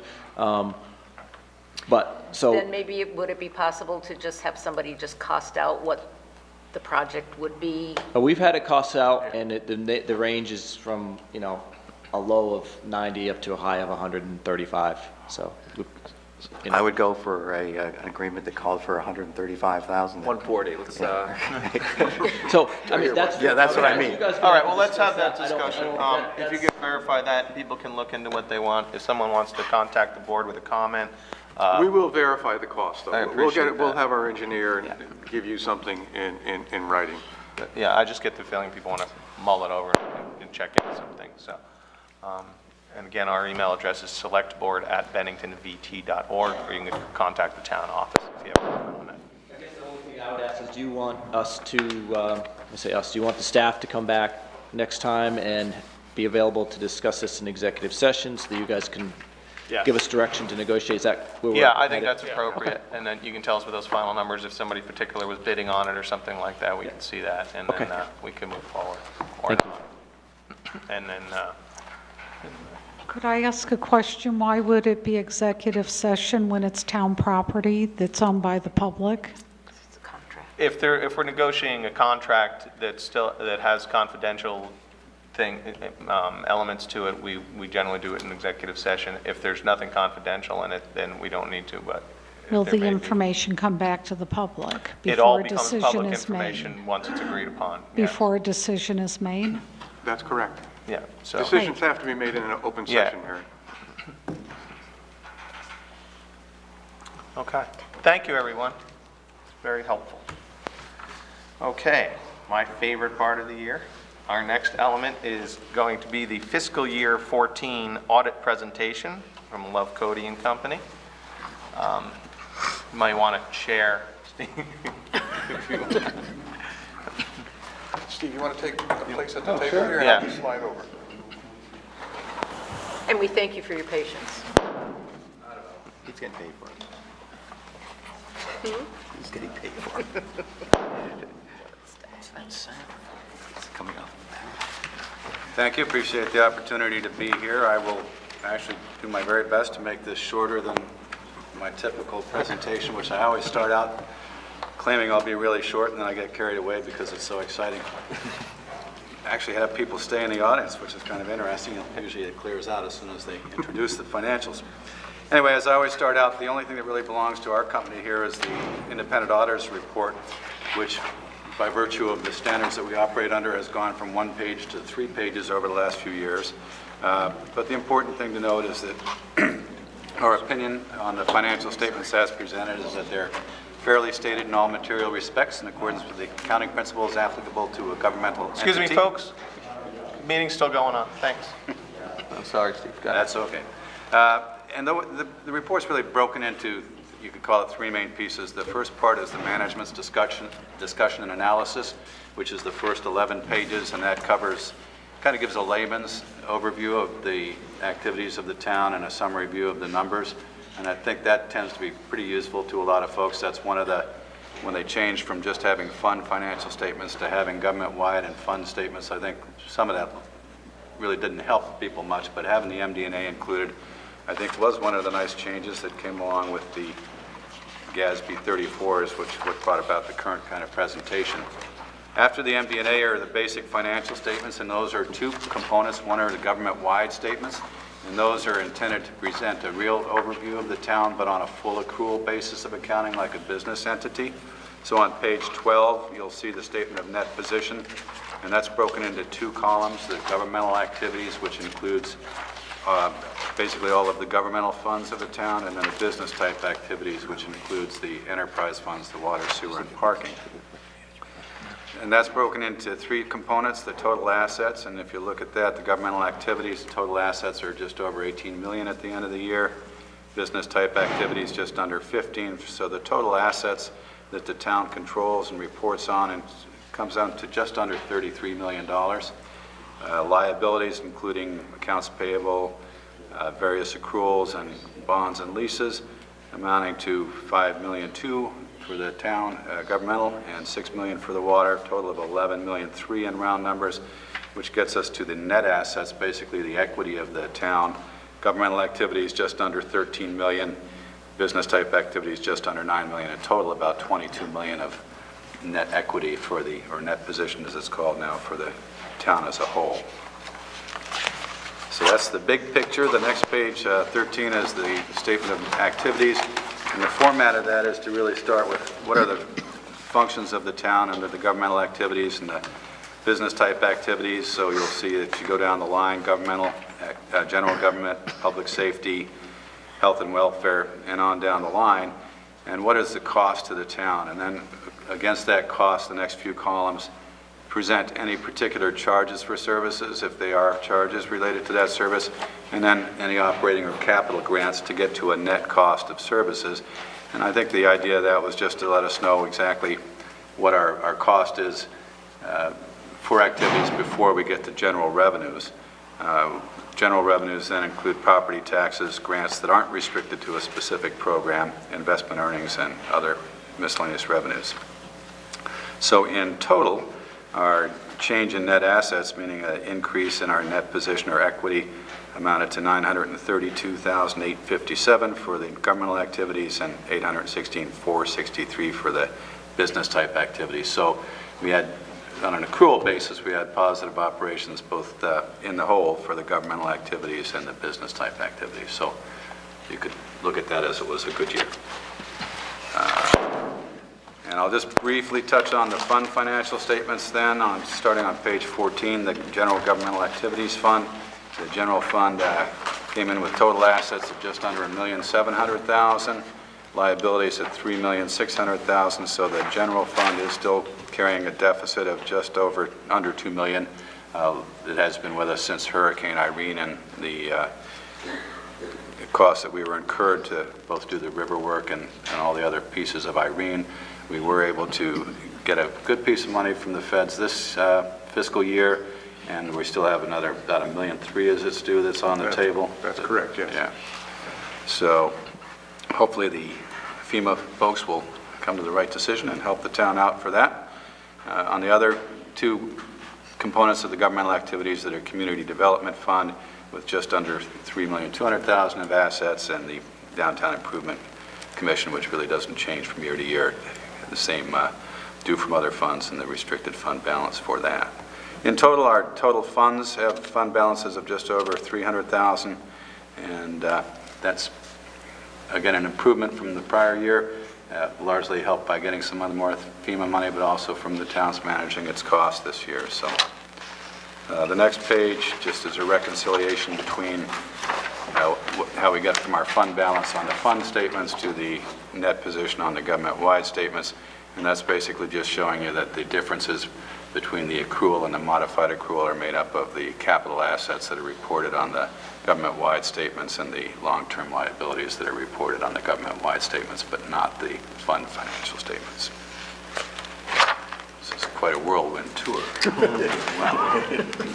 So page 16 would be the traditional fund statement, or statement of revenues, expenditures, and changes in fund balance, and that gives you more detail on how we made out on each of those major funds.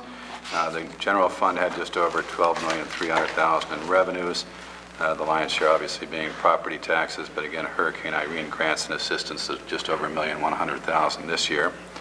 And the expenditures, again, down the line, comparable to what we saw in the statement of activities, only without the accrual numbers of liabilities and that are shown on the government-wide statements. So in total, our general fund increased about $919,000. So again, put a pretty good chunk, pretty good piece out of the deficit that we started the year with. Certainly a positive direction, and hopefully we can continue that way. The Community Development Fund had less activity this year than some years, a net decrease of $2,000 in total for the year, and that fund still sits at about $2,200,000 in fund balance. And then the DIC pretty much a wash each year, $69,000 raised in property taxes and $69,000 that's spent for that fund. All right, that takes care of the, and by the way, if anyone has a question anywhere along here, please feel free to interrupt me. I'm trying to do this quickly and still cover the main points. For the next one is the statement of net position for the business type activities. And that really does not change from the government-wide, since the business-type activities are presented on a full accrual basis in the first place. The only difference here is you have the detail by fund between water fund, sewer fund, and the parking meter fund. And I think rather than spend any time on that page, the page 19 will show you the statement of revenues and expenses for the proprietary funds. And I think it's a positive to see that we have, aside from the parking fund with a small loss of $6,000, the water fund and sewer fund both showing a positive net income for the year, which I think is, part of that is getting ready for some of the infrastructure needs that we'll have in the future, so that's a positive sign. And then following that page is the statement of cash flows for the proprietary funds. And since it's kind of an interesting exercise in accounting, none of those funds carry any cash balances within the fund, so it's really just a reconciliation of getting from a beginning of no cash to an ending of no cash. How that happened through what we spent, what we got from revenues in, and expenditures for services, and also the capital investing activities and the principal payments on debt. The next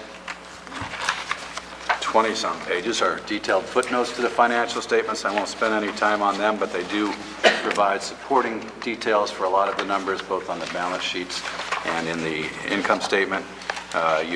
Another important point, I guess, is on page 36, the last note, subsequent events, which does talk about some of the things that have happened since the June 30. And again, that's one where we do highlight that we're still waiting for a final determination on eligibility for reimbursement of some of the debris removal costs, and also some of the debt activity that's happened since the end of the year. And pages 37 through 40-something, 41, are the budget to actual statements. And I think as in most years, when we see a significant variance, it's offset from the revenue side to the expenditure side, and that's typically where we might have anticipated some grant revenue on a highway project that did not come through, but by the same token, the expenditures didn't. So the more significant variances tend to be offset between the revenues and the expenditures. And there was really nothing that jumped out as a concern on the budget to actual. And I think that's basically what I have for you. I guess the other thing to note was that you probably noticed that we are here a little earlier this year. We made a concerted effort between management and our firm to try to make that happen. And I think also good to know that I think with each year with Melissa and her position taking on more, we find that we have fewer audit adjustments to make to get the financial statements to where you see them tonight. And that's a good thing, and we appreciate that support on the part of the town. We do have work left on the single audit. We have to do some more testing on that, but we anticipate having that done in the next week or two, and we'll get our single audit submission in well before its due date this year. And based on everything, we're really kind of testing different portions of FEMA that become expenditures when they tell us they're going to reimburse it. So it's kind of funny, we're actually auditing costs that occurred 2 years ago, which we audited from a non-compliance single audit mode at that time, but now we go back and look at the single audit pieces. Other things to think about going forward, I guess some of the good news is the OMB has revamped all of its compliance supplements and has looked at the Single Audit Act. And although it won't affect us until the June 30, 16 year, they are upping the threshold for a single audit from 500,000 to 750, which I think is a nice thing. It keeps a lot of towns out of the single audit, which really doesn't, for the town to incur the additional cost of single audit for 500,000 when you have the state of New York who doesn't even look at a program because it's 5 million, because that's just the way the scale of it works. I think it's a good thing they're boosting that up. They're also revamping some of the compliance requirements and hopefully making those more streamlined, so that'll help on that cost as well. And another thing that we'll be discussing with management, we will get a management letter out, but there are some components of those changes from the OMB that affect the town and how they account for things, effective even of January of this year coming up. So we'll just need to make sure we have all of the policies and procedures in place that are now required, or will be required, that may not have been in the past, so that there are no compliance issues when we do the single audit going forward. Great. That is about as quickly as I've ever gotten through Bennington's financial statements. So, Will we get a copy of the management letter? yes. Well, I mean, yeah, it is to management, but yeah. Anyone else have any questions for Steve? No. Justin? I don't. John? Okay. No. I'm all set. Thank you, Steve. Appreciate you. it. Well done. Thank you. Thanks very much. Appreciate it. I do too.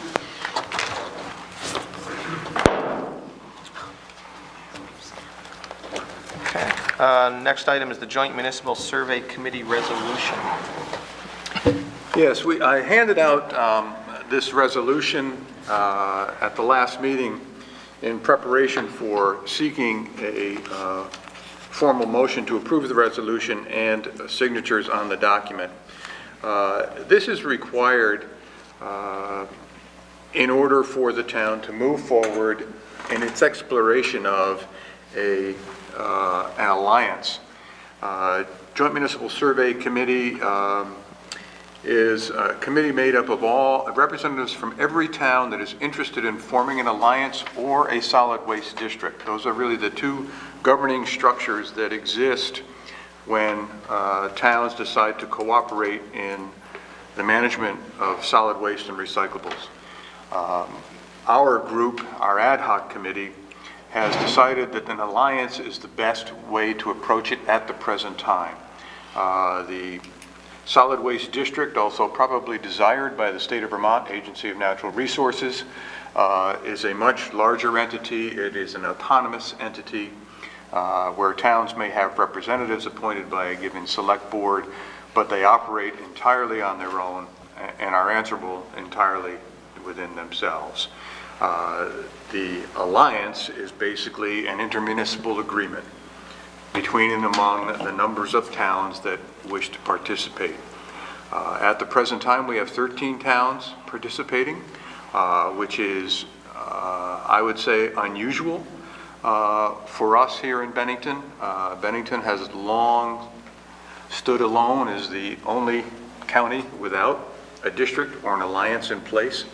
Rugged individualism notwithstanding, it's really, I think, time for us to take a hard look at what savings we might achieve through cooperative efforts throughout the county.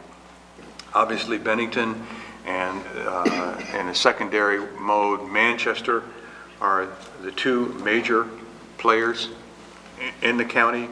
What the alliance will do is it will map out how the alliance will be governed, how decisions will be made among the representatives that will be appointed by the select boards of the towns, and in many cases, the smaller towns, there'll be select board members that are there. You, in fact, may decide to place a select board member on the alliance governing board, and that will determine how monies are appropriated, whether or not there's weighted voting, how decisions are made. All of those kinds of things have to be worked out. But before we can actually get really formal about that, we need to establish a joint municipal survey committee. And that's what I'm asking for tonight. It's for you folks to approve the resolution and sign it. I believe we will be the first town of the 13 to have an opportunity to do this. It puts us in a leadership role, and I would hope that we would take that challenge and provide that leadership. All right, well, board, we've seen this before. We've had this conversation for a while. We have any motions to adopt that? I move Question? we approve it and waive reading of the resolution. Second. Okay, any discussion? Yeah, Stu, you mentioned potential financial benefits to our town. Could you just elaborate on that a little bit? Well, what we do now, we have a pay per pound cost or pay per bag cost for the removal of solid waste already at the transfer station.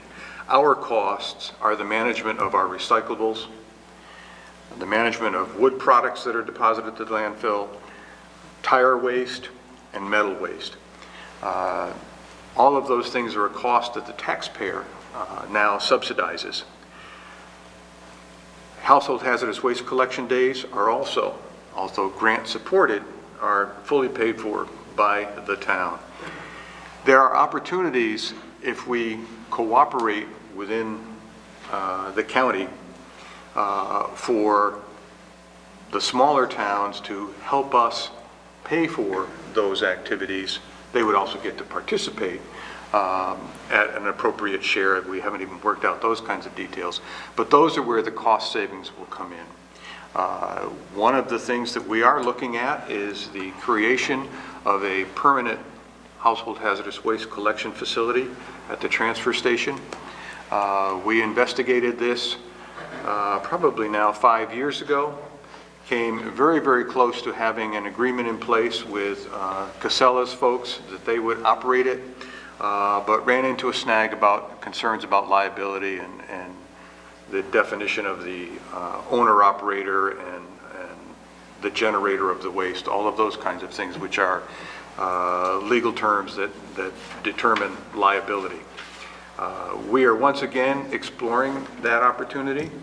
If it's possible, we could then have a facility which is open 1 or 2 days a week throughout the year, rather than waiting for that 1 or 2 day time frame where people line up to bring their household hazardous waste. We would be able to do it on a weekly or a monthly basis, depending on the amount generated. We would be able to take in waste from other communities, and they would help us then support the disposal, the appropriate disposal. So there's an opportunity to save on all of those materials that we are now entirely paying for. And when we engage in this, if at one point we decide that it's not something we want to do, are we able to pull out easily? The second step of this would be the alliance agreement, which is an agreement that each select board must agree to. So we'll be back before you when we have an agreement. At that point, you can say yes or no. There will probably be outs in any contract. You have termination rights and cancellation rights generally written into contracts, and those will be part of what you'll review. So I suspect that there will be opportunities to leave the alliance throughout its entire timeframe. The intention of this is just so in good faith to pursue it in this fashion, is that? That's correct. This formalizes the activities of this ad hoc committee. You end up appointing me to be your representative on that committee. Each and every town will so designate an individual to speak for them at this level. And each and every town will have will act on this exact resolution? Yes, that's correct. Okay, and then that's just giving everybody at the table assurance that there's an intent to move forward from each party. That's right. And we'll know who's there. There may be towns that don't adopt the resolution, which means they're in fact out. They're not agreeing to participate. And part of, and I think we talked about this a long time ago, what's happening in the solid waste arena, I mean, the reason that Trevor Mance is operating a compost facility is down the line, we are going to have to remove all the organics from our waste stream. That is not something that a town should really want to take on. That's where the private contractor opportunity presents itself. Trevor's ahead of the curve, I believe, and working with us, it gives us obviously an advantage to have him on our property and operating on a contract basis with us. And God bless the state of Vermont, but as they make things more and more complicated, more and more detailed, the alliance will be able to deal with those in a lot more effective manner than each individual town. And also, touching on that, think of the inconsistencies that are possible if the regulations and procedures are different from town to town for a hauler who's trying to make sense of it all. If we have an alliance of the surrounding towns, those haulers serve all of those towns, so their equipment, their procedures and all can be uniform and serve everybody in the same way. Those trucks are hundreds of thousands of dollars, and you know, when you are going to make that investment, you want to have the impetus to do that. So. Anyone else? Do we have a motion on the table? We have a motion, we have a second. All in favor? And that is 6, so we have 6, 1 absent. Pass that down, John. All right, thank you. Thanks, Stuart. Thank you. All right, the next conversation is the delinquent tax penalty discussion we started at the last meeting. I'm sure we've all done some checking around and whatnot. The current situation, as we know it, is if you are late on your very first day for your tax, paying your taxes, you pay an 8% penalty on the taxes due. And there was conversation about adjusting that. Could I, just for purpose of the motion and making, discussion, make a motion that if the due date for taxes comes and there is not a payment, that the late payment would be 3% the next day, and that it would increase at 1% per month for a period of 5 months, bringing the total up, possible penalty of a total of 8%. But it's basically to put the public, giving the continued incentive to pay, otherwise suffer a 3% immediate penalty, and then continuing monthly for at 1% per month. That's the motion. I'll second the motion to open it up to discussion. Okay, thank you, Justin.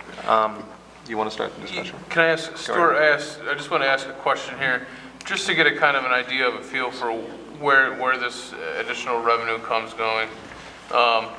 Originally, you said it looks like we generated about $115,280 last year in additional revenue from 8%. That's correct. How much of that is from perpetually delinquent tax properties that go on from year after year? And how, is there a way to figure out what the breakdown is from an original, day one, somebody's at 3% to 8%, or somebody who's perpetually delinquent on their property? Well,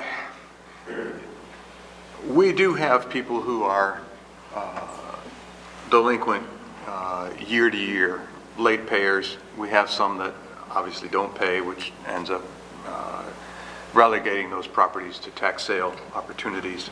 Many times the mortgage holder will step in and pay the penalty and the tax to prevent the tax sale.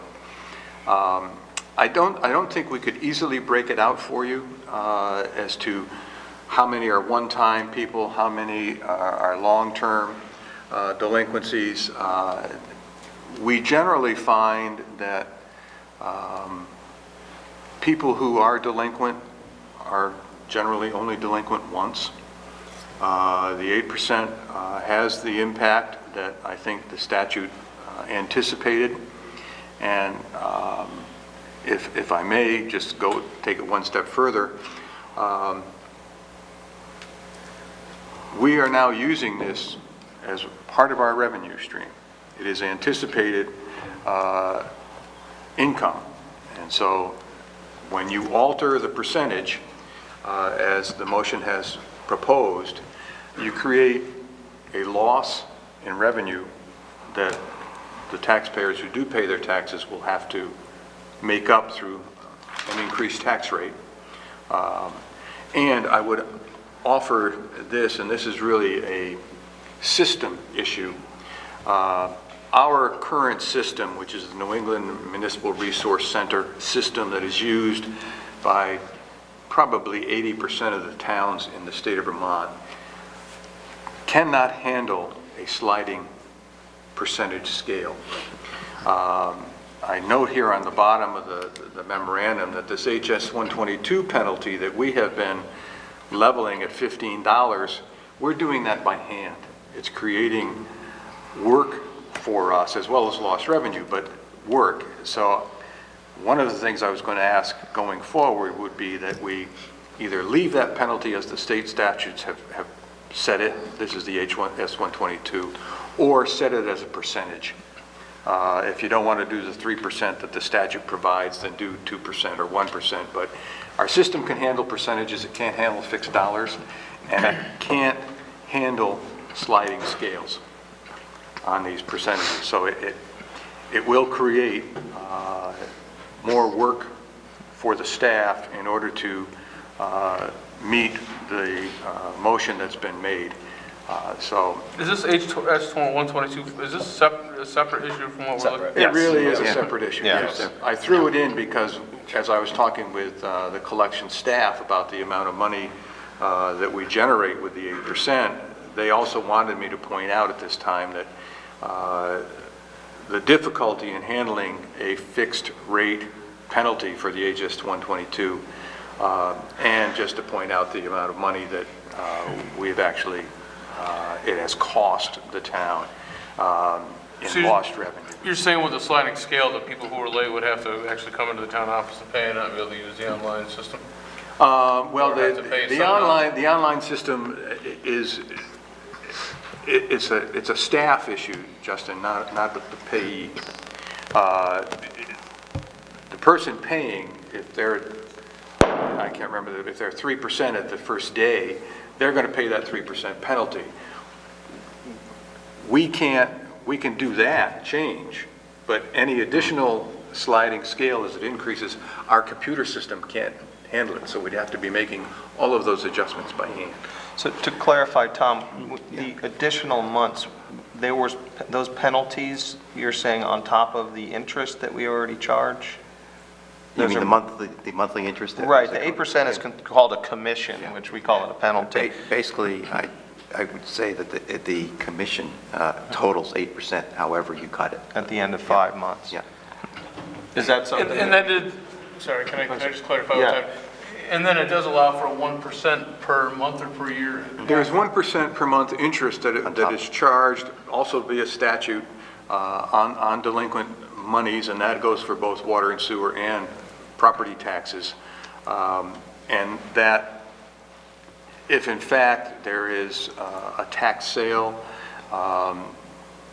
and monies are deposited into the town as part of the sale of that property, and there is a 1-year redemption period, we also have to pay out that same 1% on the money. We're obviously not making 1% on those investments, but nonetheless, the law provides that we must pay out as we bring in.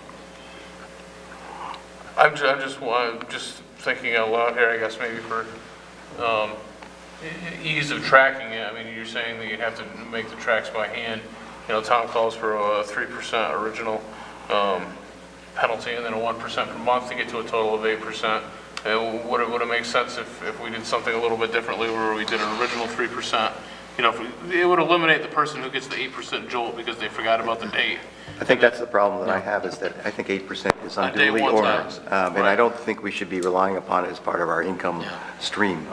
We should be adjusting that. But I certainly don't want to make it so that we have to have additional people hours to try to keep up with the process. Right. And maybe, you know, going to what 3 and Jason 5? said. Yeah. Right. Now, the cost of cash advances these days is about 4 or 5%. You know, if you write one of those credit card checks or take a cash, you know, advance, you usually pay, used to be 3% on the initial signature. Now it's 5% with a lot of banks. So I think the point is just trying to, you know, obviously we need to get the money in a timely fashion. There needs to be a penalty as a reason for people to pay on time. But it's a hardship every year for somebody, 8% day one, because they made a simple mistake. And I think maybe 3%, for those type of people, that 3% penalty after day one, nobody's ever going to be happy to get a penalty. Whether or not the penalty is reasonable, I think, is the question. You know, I think maybe if it's going to be a cost to do it 1% per month to get to 8, maybe we look at 3% for day one, and then month 2, it automatically goes to the 8%. And then it's on somebody who has made a decision or for whatever reason not to pay, as opposed to a mistake or a clerical oversight. So I don't know, maybe if we could look to amend that motion or something. Yeah, I can make an amendment, but I'd just like some clarification. Is that one change what's going to, at the end of the month, going to the 8%? It would, our system won't handle it. It won't. But it's an easier manual change. Yeah, the way the system is set up, it's either you designate the percent penalty, that gets programmed into the system, and the system automatically calculates that penalty. We don't want to be going through a program change every month to try to How many delinquencies are we talking about generally in a year? Well, it's generally on November 11th, if you were to, and we never really finish at that time because we do allow for postmarks, but within a week of the collection date, generally we're looking at a 6% delinquency, which drops into the 4% range after about 6 to 7 months. And it's pretty much held in that same area for practically my 20 years as manager. It's always around 4% after the initial spike. So we're talking about making a manual adjustment on how many total, I mean, without getting into percentage? Well, if I brought the list with you, the list of delinquencies, it's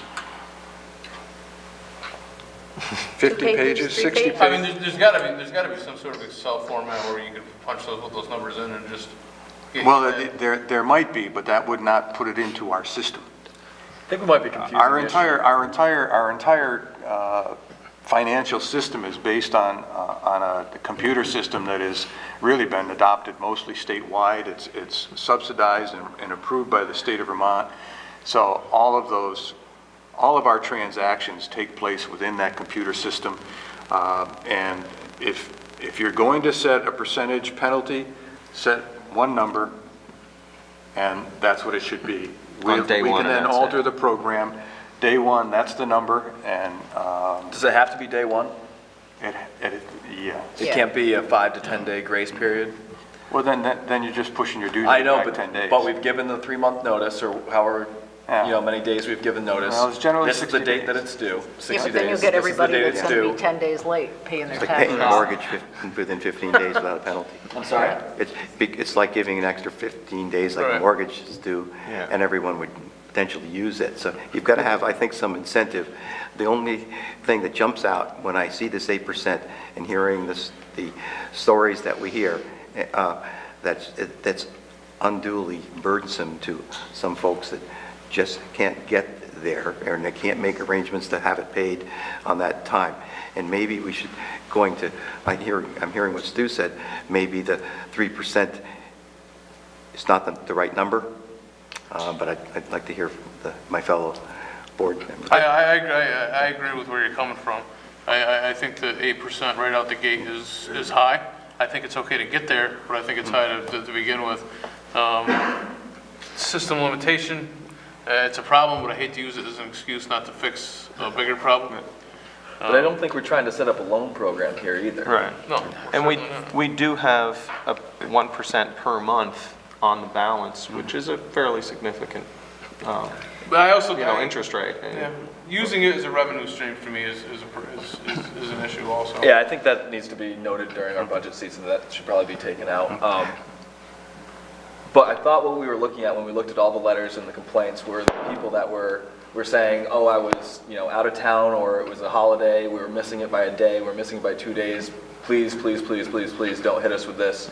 That's what I saw in the letters. I didn't see, it took me a month, can you reduce it down? It's going to take me 2 months, can you reduce it down? What I saw were the people that might have been out of town, that just didn't make it to the office. And I think what we're trying to do here is to help Stu out, is to have maybe one day where we're going to collect, and then have a second day where we can run the rest with the penalties, or without the penalties. And that way we can just leave it be. I don't know, a sliding scale I think is tough. I think having the adjustment, the percentage, just adds to the work that we're trying to avoid throughout this entire process. And I mean, the reality is there's a due date, 60 days in advance, and it's supposed to be due. I'm a fan of the grace period, even though we're saying we add 5 days, we add 10 days. Well, at the end of the day, when someone comes in on the 11th day and complains about being 1 day late of the grace period, you say, well, you're actually 11 days late. Not trying to hurt anybody, not trying to penalize anybody, but I think we might be complicating things if we try and look into a different direction. I don't know, I'm not comfortable with the grace period. Yeah, I think if we're going to do a grace period, we just move the date up. Yeah, that's Which just I don't gonna know if we can legally do. Again, just so we all understand, we have a penalty that's basically an 8% commission today. Right. But there is also an interest that starts to accrue 1 month?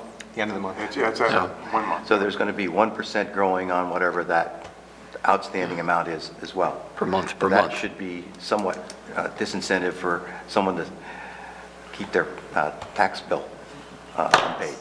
So if we did the 3% instead of 8%, and then they still get their 1% every month, That can go on for... I wouldn't have a problem with that, I don't think. Stu, how people who make payments on their taxes, like they're paying it month to month, do they still get penalized for an outstanding balance? If there's an outstanding balance, yes, they get penalized 8% on that outstanding balance. I mean, we allow people from the time the budget is approved and the tax rate is set to begin paying on their taxes. In fact, there are many people who do pay on a monthly basis, so that when the time comes, they're not looking at a $4,000 bill or whatever it is. In fact, with the income sensitivity of the prebate program, if you look at the warrant, the first 6 items were paybacks. Right. Because either people or the mortgage companies had paid the tax in full. The prebates were adjusted by the state of Vermont after a fashion, and those people are entitled to get money back. And in fact, there are people in Vermont that are paid to live here because their prebate exceeds their tax bill. Which is a problem. That doesn't seem fair. Stu, do you have a sense of how many people are repeat offenders year over year? There are hundreds. And it's a mix. And there's always someone who's never paid their tax before. What I've been told is that those people that forget, they pay the penalty, they never forget again, is generally the way it's been worded to me. But that being said, I feel the 8% is a harsh penalty for our customers, whether it's a forget or they're already in financial straits. I think to simplify it, maybe we cut it in half and leave it be and see how the year goes. I said last time, and I'll say it this time, I think the 8% is stiff and objectionable. It's almost like usury. you know. Especially the tax bills today are big numbers compared to, and that 8% has been Yeah, it's been around growing. as a long time. And when Yeah. the tax bill was $1,000, $1,200, it's one thing, but now that they're 4 and 5, for some folks, that starts to be a big kick at the time. But the whole idea was this 8% is not, or the commission is not to be a revenue driver, which I think it's probably not, it's been ill-placed. It's to make sure, you know, that you've got some incentive to get to the mailbox so you don't have that obligation. And it just seems like really high in today's world. I mean, I think town staff has done a good job of getting the bills out early. Yeah. It's certainly not for lack of notice, but, so, Tom, do you want to amend your motion? I'd still like to hear from others, if you have a different number. Or that- I'd be willing to do just 4 flat, and, because, you know, based on what cash advances are going for, whatnot, that's gone up a little, so it's Yeah. kind of the same thing. I would amend my motion to 4%. With nothing after. Without any accruing after Okay. that, except for the interest, obviously. The interest that currently Right. accrues. All right. So we have a motion on the floor for, to amend the commission to from 8% to 4%, and not affecting the interest rate. We have a second? Well, All right, we have a second, so any discussion? Go ahead.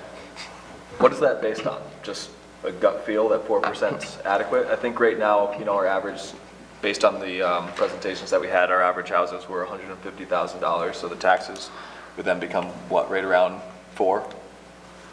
Yeah, 4,000? 4,000. So then, so what we're talking about is a $320 hit on day Right. one. So I just want to make sure that we're looking at this as, you know, actual dollars, and is that what we're trying to feel comfortable with, the $150 opposed to, or $160 opposed to the $320?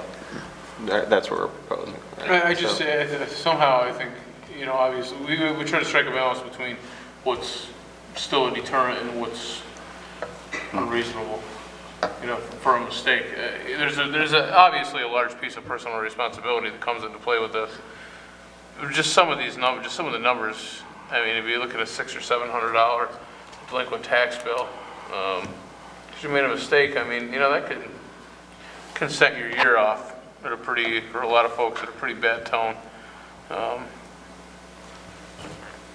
And I don't know if we should be using it as a revenue stream. I don't like the idea No, I that think we're that should be dependent gone, on that. but Well, but, I mean, that's just the fact. I mean, Right, the reality is it's become that. Right. Yeah, so. it is. I mean, it has been. But on the same side, long we're before not I took collecting all of office. our property taxes either, and we're anticipating it all the same. Yes, because we're on an accrual basis. When we bill the taxes, that's what we expect as a Right. revenue. And those things change based on potentially grievance decisions, Board of Civil Authority decisions on appeals, a whole host of things that may make our revenue somewhat less than it is. And, you know, I'm not a fan of changing it, but, you know, it's not my decision to make. I would, you know, if we did go ahead and change this, I would want to have it in there somewhere where we're going to re-examine it in a year's time to see what the outcome has been. Just to see how it has been affected.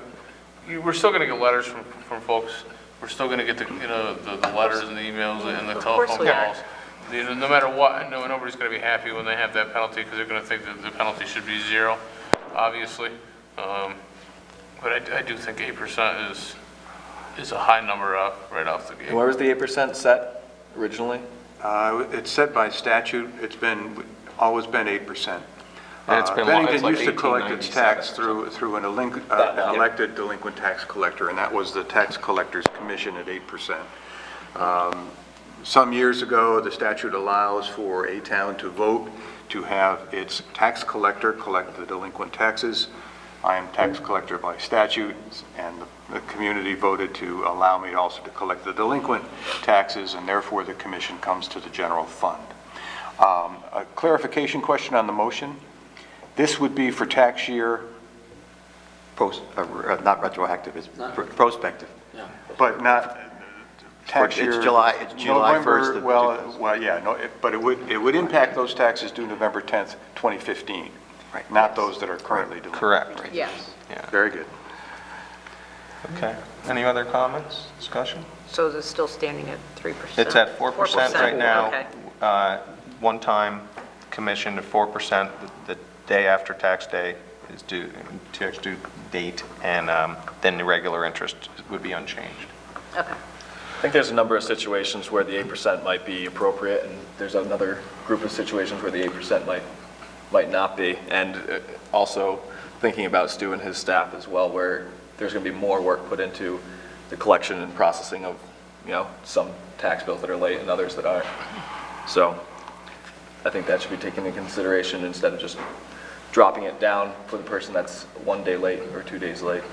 Again, I don't know what the dates are typically, I'm sure. How do you I see Yeah. your point, I was thinking the same thing, I just don't know how you differentiate between the two. I don't think you can Well, that's legally. It's the same, it's like you're speeding because you're late from work, or you're speeding because you're on a joyride.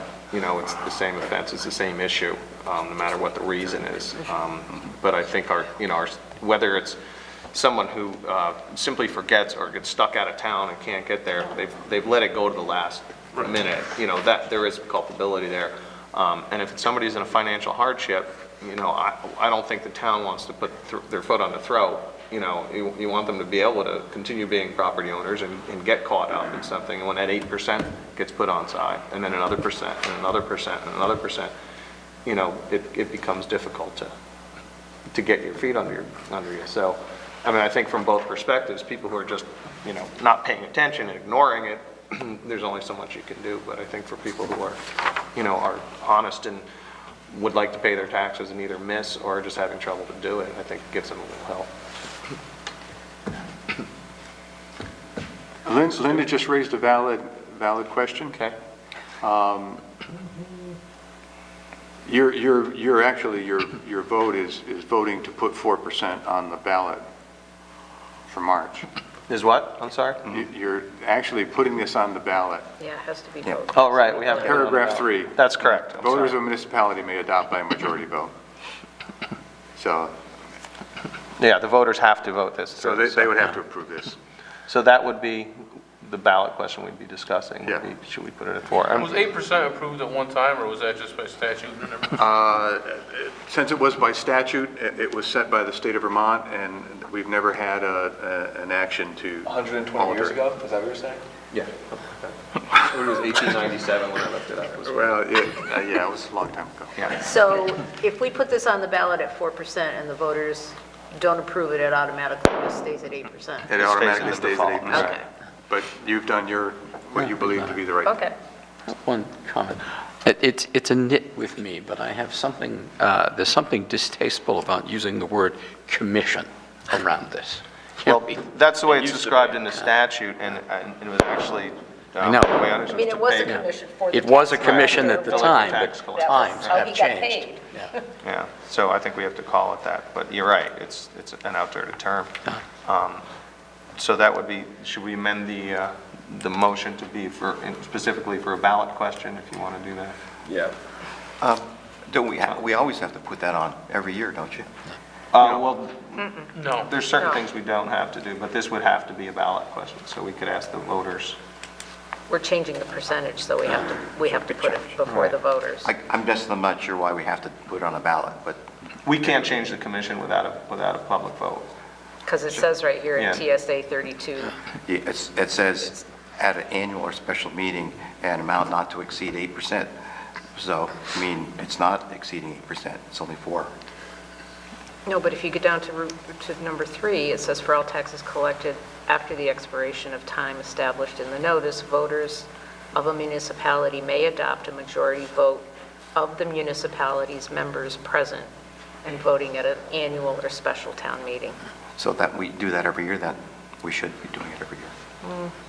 It doesn't become automatic 8%. Right, the default is 8%, which just carries, unless we put it on a ballot to change it, is the way it's been going. Yeah, so let's put it on the ballot. Okay, so could you state a motion for the minutes, please? That the... Go for it, Tom. The adoption of, or the commission is provided by the statute, shall be placed on a ballot at a commission not to exceed 8% of the tax. No, not to exceed 4%. 4%, I'm sorry. Okay. Well,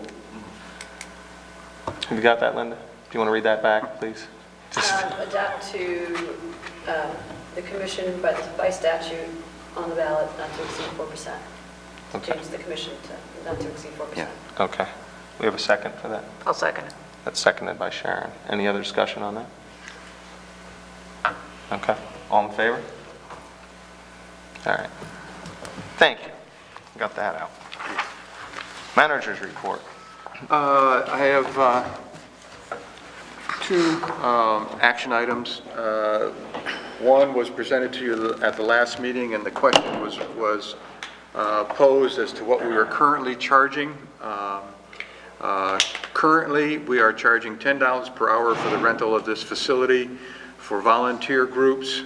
Those are the groups like the Boy Scout that don't actually raise funds or receive income from other sources other than what they raise themselves, and $25 an hour for nonprofits. The proposal is to increase those fees to $25 an hour and $50 an hour, I believe. And those application forms were provided to you. The forms differentiate between the two groups, and I'm looking for your approval to increase the rates for the rental of this facility, including the kitchen facilities, as proposed. I'd like to, I don't have in front of me, now we're back to what we did last week, now I don't have in front of me what was proposed at our last meeting. I've got some issues with what I think is being proposed to for total fees compared to what it is now. And then I've also got some issues surrounding differentiation between two specific groups. Is there a way we could get this, table this for this evening, and get this on a memo that shows everything, what we're doing now compared to what we're trying to do, and why we're trying to differentiate between two different groups of volunteer versus nonprofit, and put it on a future agenda? From what information I have right now, I just don't think I'm comfortable making a decision on this tonight.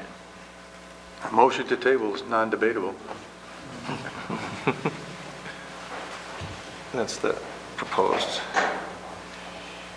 Does anybody else have a strong inclination that we have to act on this evening? Nope. No. Okay. Is that information readily available, Stu? Yeah, I mean, I can put it in a memorandum form showing the differences, explaining essentially why we differentiate between the two groups. And I'd like to get a feeling for what our costs are for somebody to actually use the facility too, versus what we're going to be charging. It's just, my thought is it's a public facility, we should get as much use out of it as possible without it being burdensome to what the actual design and I mean, we don't generate a lot of money, obviously. Right, of course not. So, Combined revenue was No, but if you don't charge $930. something, it's burdensome on the town because Right, we no, you have have to clean to, it up and right, we have to and maintain it. where does that line lie? I mean, obviously, the facility has to be available for what it was originally intended for, but if there's... I mean, I don't think these fees are outrageous as compared to like what some of the fraternal organizations charge for their spaces that they rent. It's a different Do product. we define nonprofits as 501c3s here, or what is our definition of nonprofits?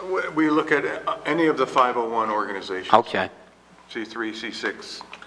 And a volunteer group would be some that do not have that designation. Yeah, they tend not to be incorporated or defined by the Secretary of State as a nonprofit. That's pretty clear. But I'd be glad to provide that outline and memorandum for you for your next meeting. Thank you. Okay. Thank you. The second action item, I do need a motion to approve the declaration. It was in your packet. As you know, we have been spending water funds in anticipation of borrowing for the water tank project. What the declaration allows us to do is it states it's publicly our intent to reimburse those expenditures from the proceeds of the indebtedness. It is something we had planned to do. but we do need a motion to approve the declaration, and then the town clerk certifies that that has been done. So moved. Second. Any discussion? No. All in favor? 6 and 1 absent. Thank you. Thank you.